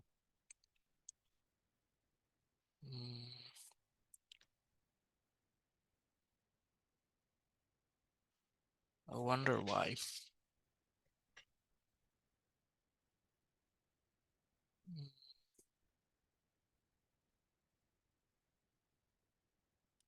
Pipe the offset dot top. Yeah, that seems okay.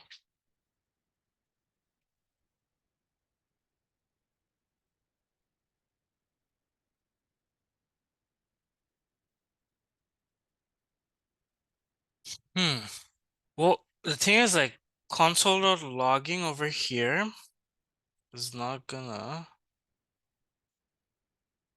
change the result because there's something missing. I'm just trying to figure out what.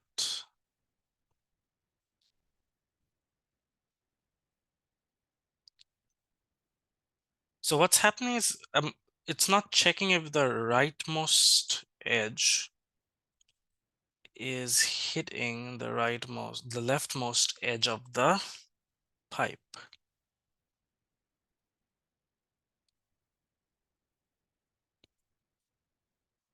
Oh, okay, let me check. Let me try this.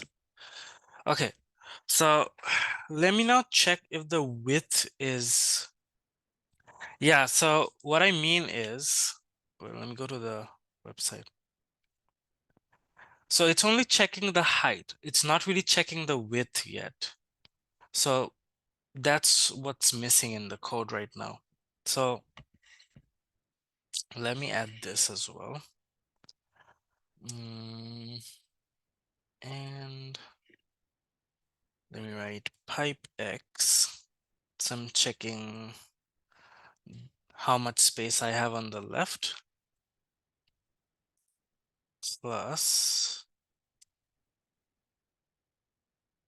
pipe dot offset width.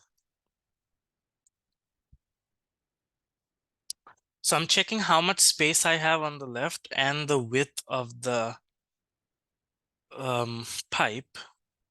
And if it is greater than 50, that means the bird has crashed. Why 50? I'm setting this as 50 because, let me show you this. For now, I just held a placeholder. So, okay, let's try this first, and then let's explain. Let's see. Damn, it's still going through. Something's off. But what is it?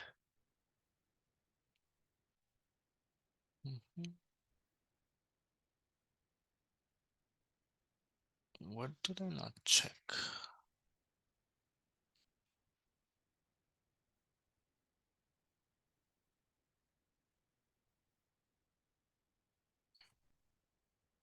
Let me actually inspect and see what I'm getting in the console. Not really printing anything.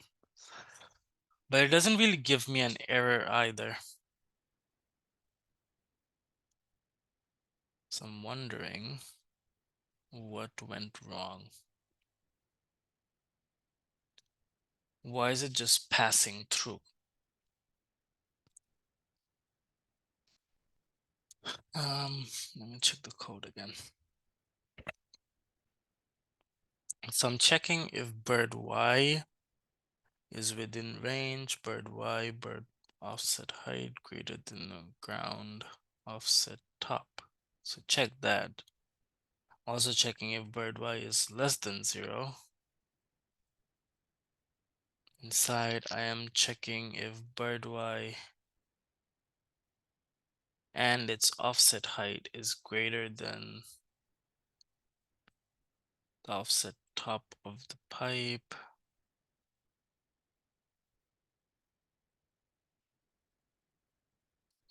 Oh, I think I have a key part missing out. Do I? No.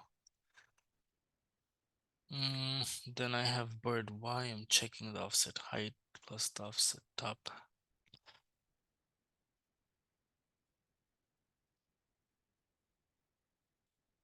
Hmm.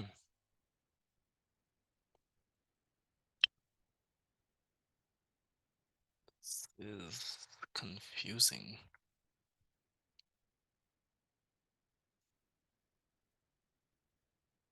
Okay, that's why.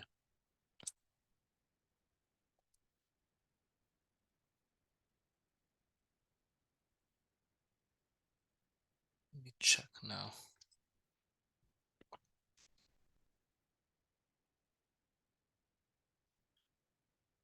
Okay, can you please press Alt Z to wrap the code? I'm not sure as to what you're asking me to do. Wrap the code as in, like, could you elaborate?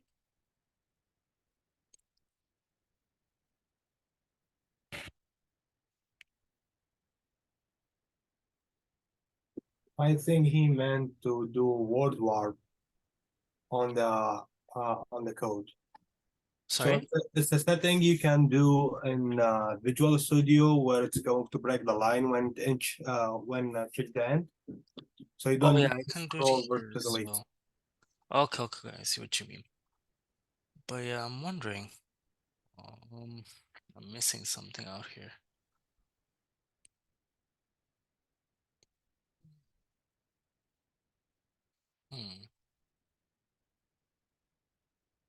All right, that put in as small.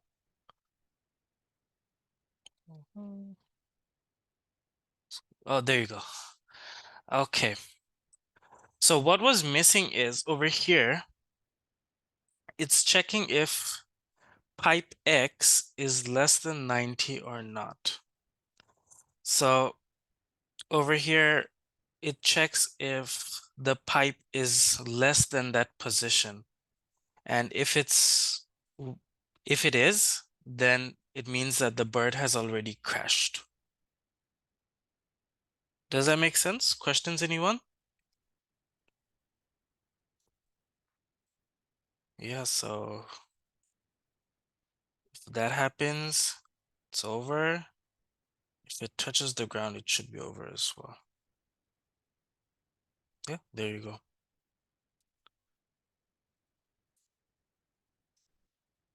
Okay, so what is pipe X? Pipe X is essentially the horizontal spacing on the left for the pipe.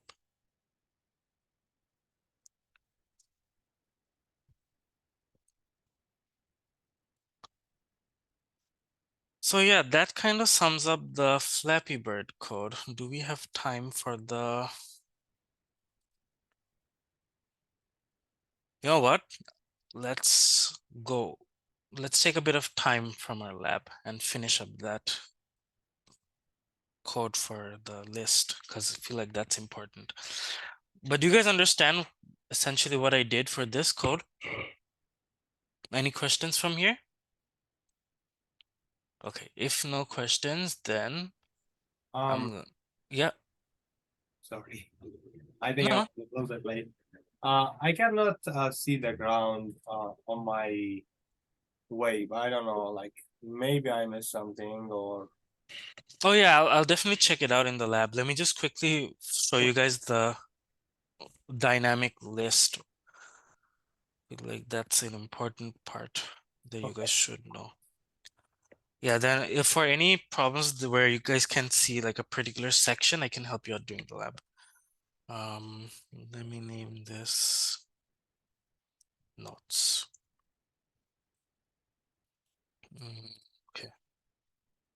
So for this one itself, just give me a second.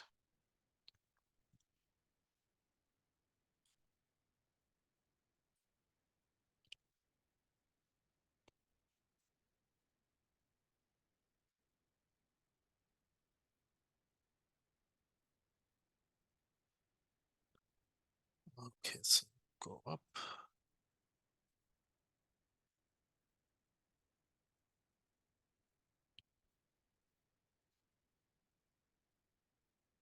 So you can see my screen, right? So for the notes, let me start creating files real quick. So I need note.html.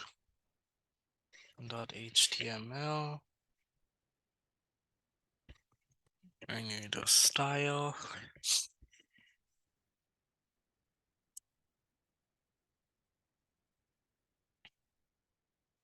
And I will also need a script. No.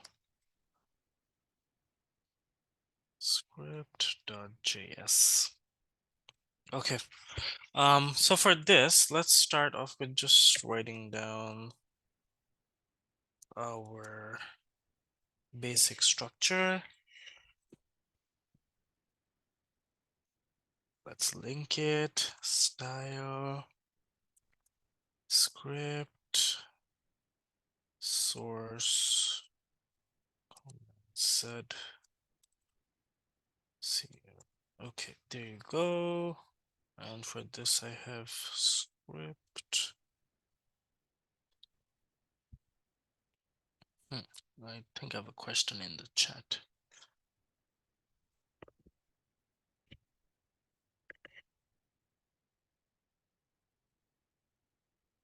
Yeah, for that, I believe you need to have that extension called Emmet, which I showed you guys to install. Most of you should have it. So just hitting exclamation and pressing enter or tab should work as well. It automatically brings out the basic structure. Oh yeah, maybe. I haven't tried because I installed Emmet right after I downloaded VS Code because that's the first thing I was looking for. Yeah, so try it. If not, you can definitely install the extension separately. All right, let's go back to the code now. Mm, Okay, so let me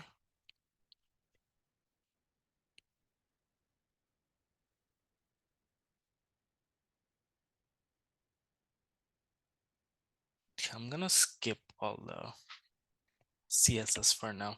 I'm just gonna show you a basic way of doing it.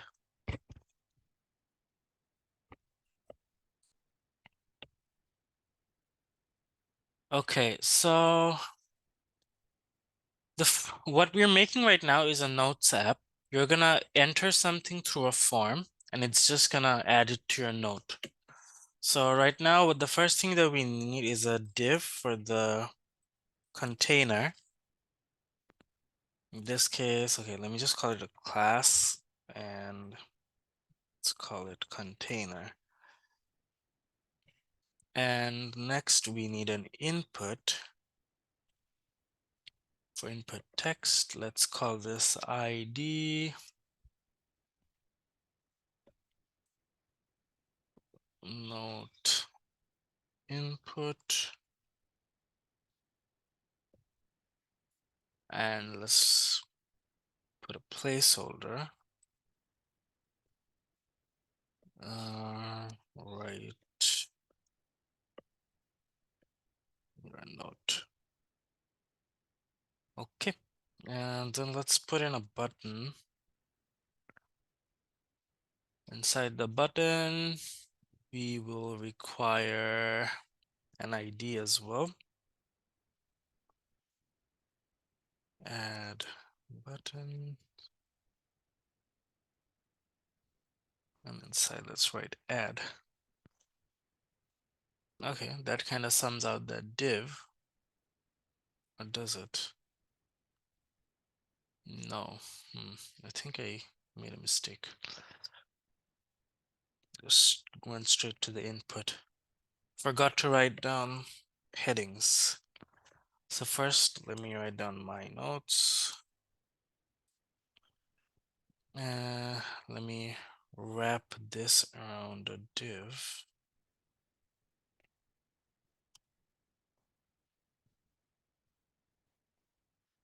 Let me call this, I think, yeah, let me call this input area. Take this, Command X and Command V.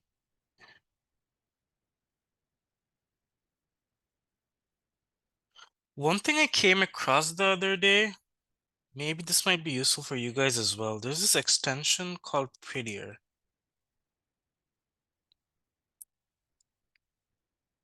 It's automatic code formatter. I never really used it before, but this could be interesting. I wonder how it works. Okay. We'll look into that later. Let's just first finish up with this.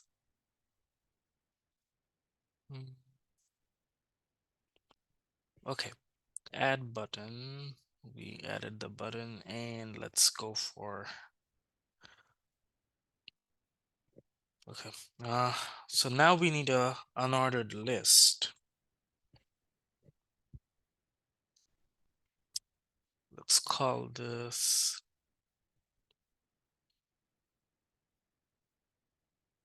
notes list.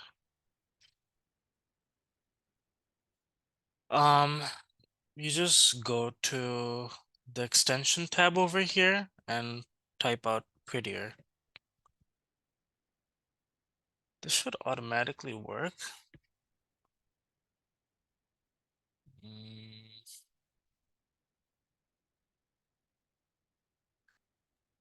I could guide you through with the Prettier extension. Sorry? I could guide you with the Prettier extension. So you already installed the extension. So right click here. Right click here, all right. Anywhere, yeah. Yeah. And format with. Where do I have format with? Is it The one format document? the one, yeah, this one. And Oh, then, there you go, right. Oh yeah, there you go. It fixed it on its own. So I mean, I don't know, I was just looking at some documents the other day and I came across this particular extension. It seemed very interesting. Could be useful for you guys.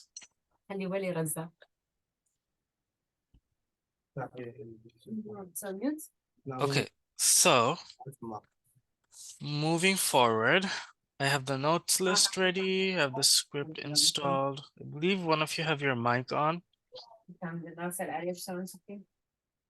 Do you still have a question? Okay, so what I'm gonna do, I'm gonna take this and open it in Google. All right, this is what it looks like. All right, now let me go to the code. I'm not gonna design anything right now.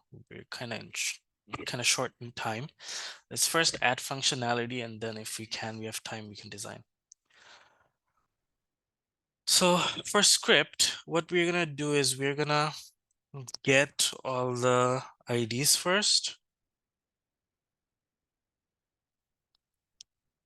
All right, okay, so const node input is equal to, just check if it's, oh yeah, it is there. Okay. Document dot get element by ID. And inside this, I'm gonna write note input. Okay, so that's one. I need to add a couple more. So the second one is gonna be for the button. Add button. And here, I'm just gonna change this to add button as well. Did I add something for the button?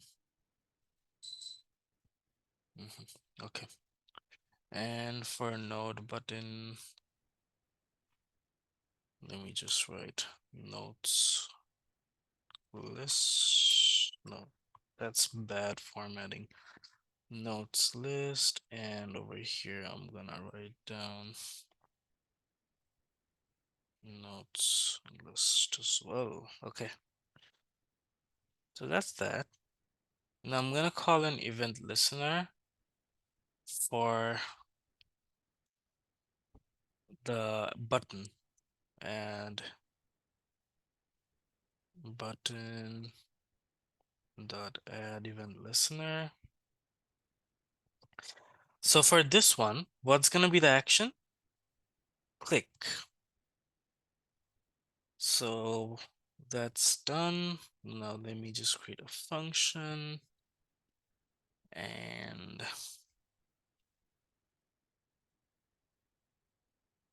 okay.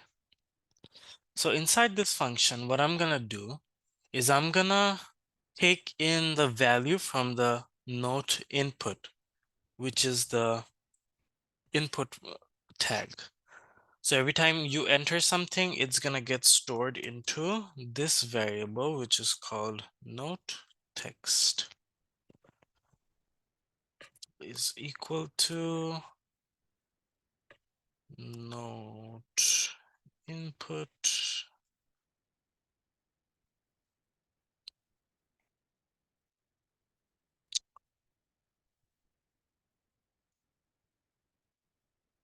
note input, and over here I am gonna write down dot value.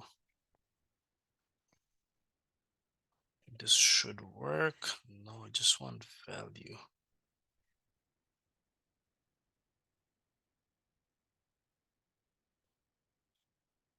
Okay, so this is gonna store the value for our inputs. Now I'm gonna check if the input is empty or not. Now before I do that, I'm gonna use something extra over here, which is called dot trim. So you know how sometimes when we write quotations, we have spaces before or maybe after? I want to get rid of that. And in order to do that, I'm going to use the function dot trim. And I'm going to check if my input is empty or not. If it's not empty,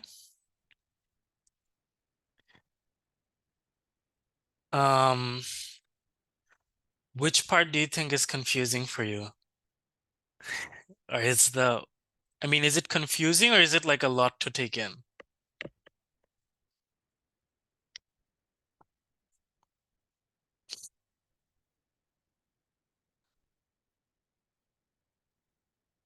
All right, I mean,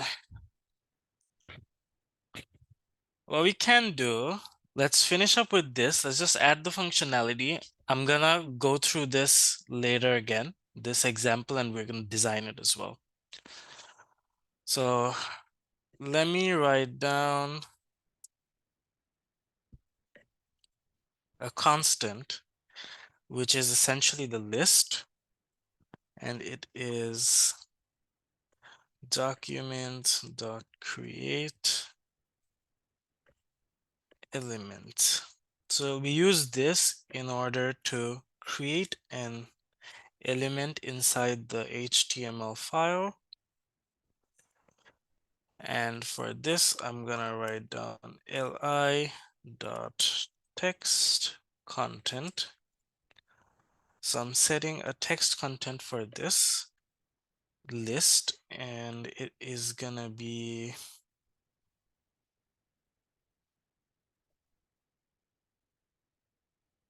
li. Oh, what am I doing? See, even my brain's crying right now. Okay. No, you're not meant to memorize this. This is essentially just showing you guys how to use these elements. So for this, I'm gonna save in the text that I stored in that variable earlier. And inside the UL, as you can see for the unordered list, I set a connection using this variable called notes list. And I'm gonna use this function called append child. So what append child does, it creates this particular tag inside the HTML file. So the difference between this variable is it's holding the text, and what this essentially is doing, it's putting this text inside the HTML file. Okay, and once I'm done with all that, I want to clear out this particular node.input, sorry.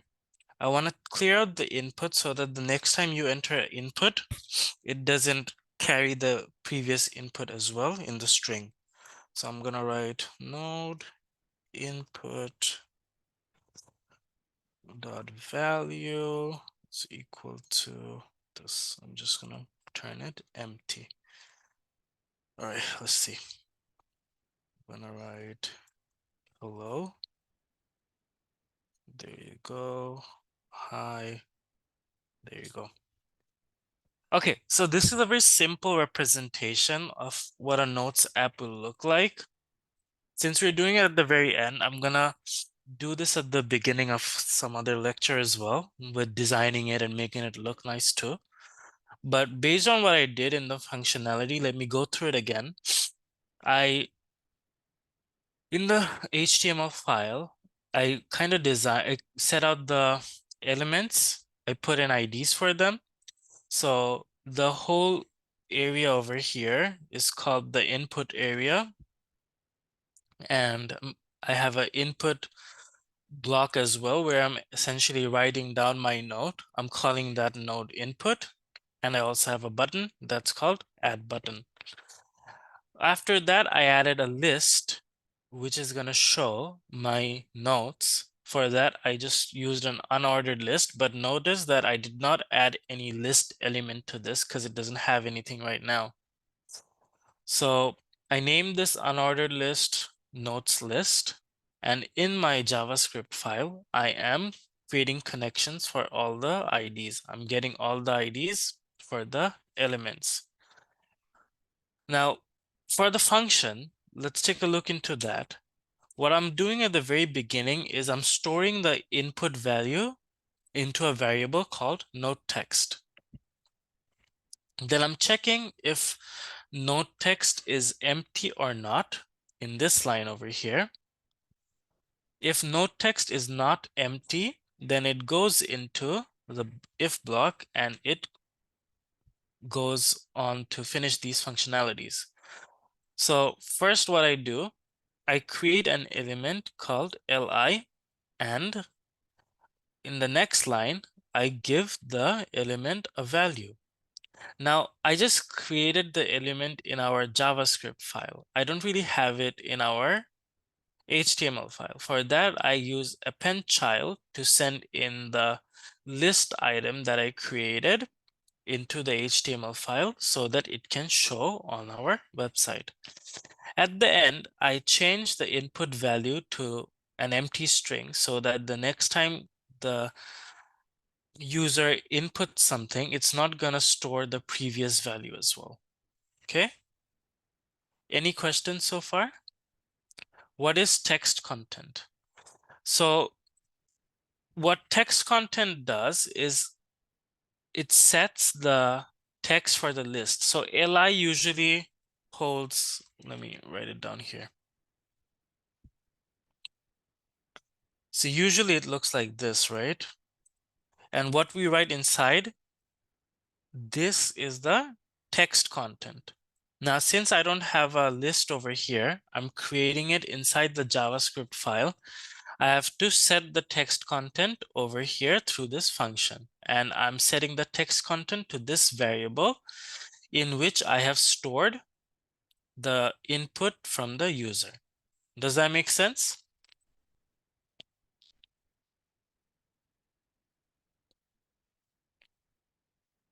Any questions about this?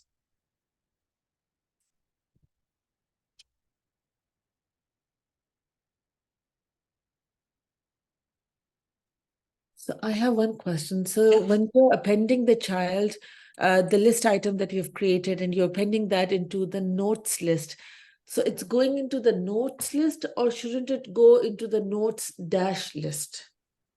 So if you see over here, notes list is the name of the variable that holds the connection. Notes dash list is the name of the ID. Okay. So inside the JavaScript file, we are getting the ID, getting the element by its ID, which is notes list, and storing the connection between the two in this variable called notes list. Then I'm Okay. using that to append li into the HTML file. Okay. Okay. Because I was using ChatGPT to work on my recipe thing, and when I was creating a new recipe, then I had to create a new article, and I was trying to append that into append the child. But I think that's where I was making a mistake. Probably I need to use that element instead of the ID.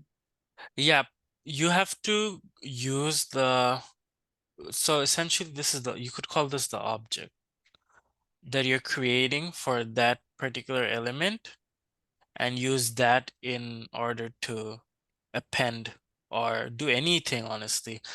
So you could even add event listeners to this. So always you have to get the element by ID and store it in a variable, and then you have to use that variable to do anything for that element inside the JavaScript file. Okay, thank you. Any other questions? Can I see the notes list? Yeah, of course. Over here you can see the notes list doesn't really have anything. It's empty. But we are dynamically adding lists to that notes list. Does that make sense?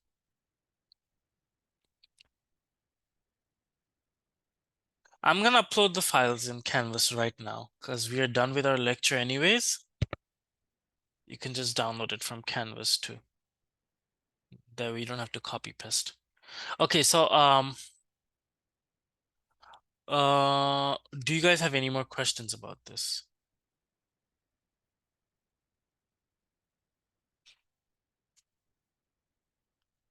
Okay, if not, let's finish up our lecture over here and go on a 10-minute break.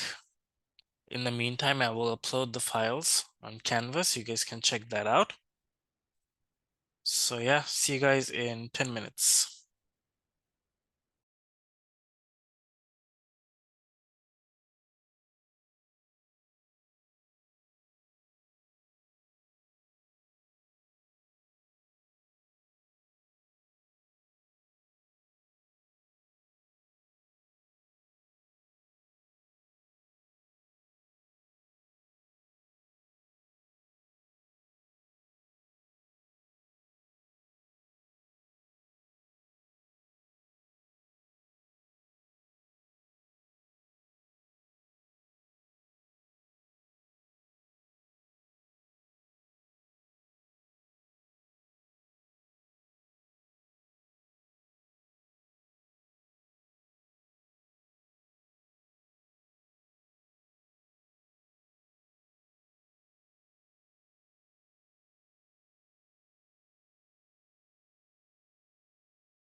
All right, everyone. So if you guys don't have any more questions, we would like to finish off the lab right over here.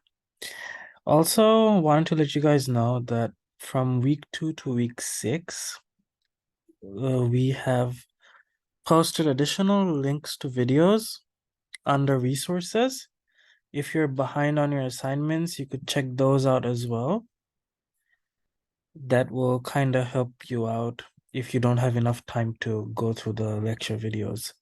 But if it's still insufficient, you can definitely ask ChatGPT as well. But those videos should be good enough. So you can check those out.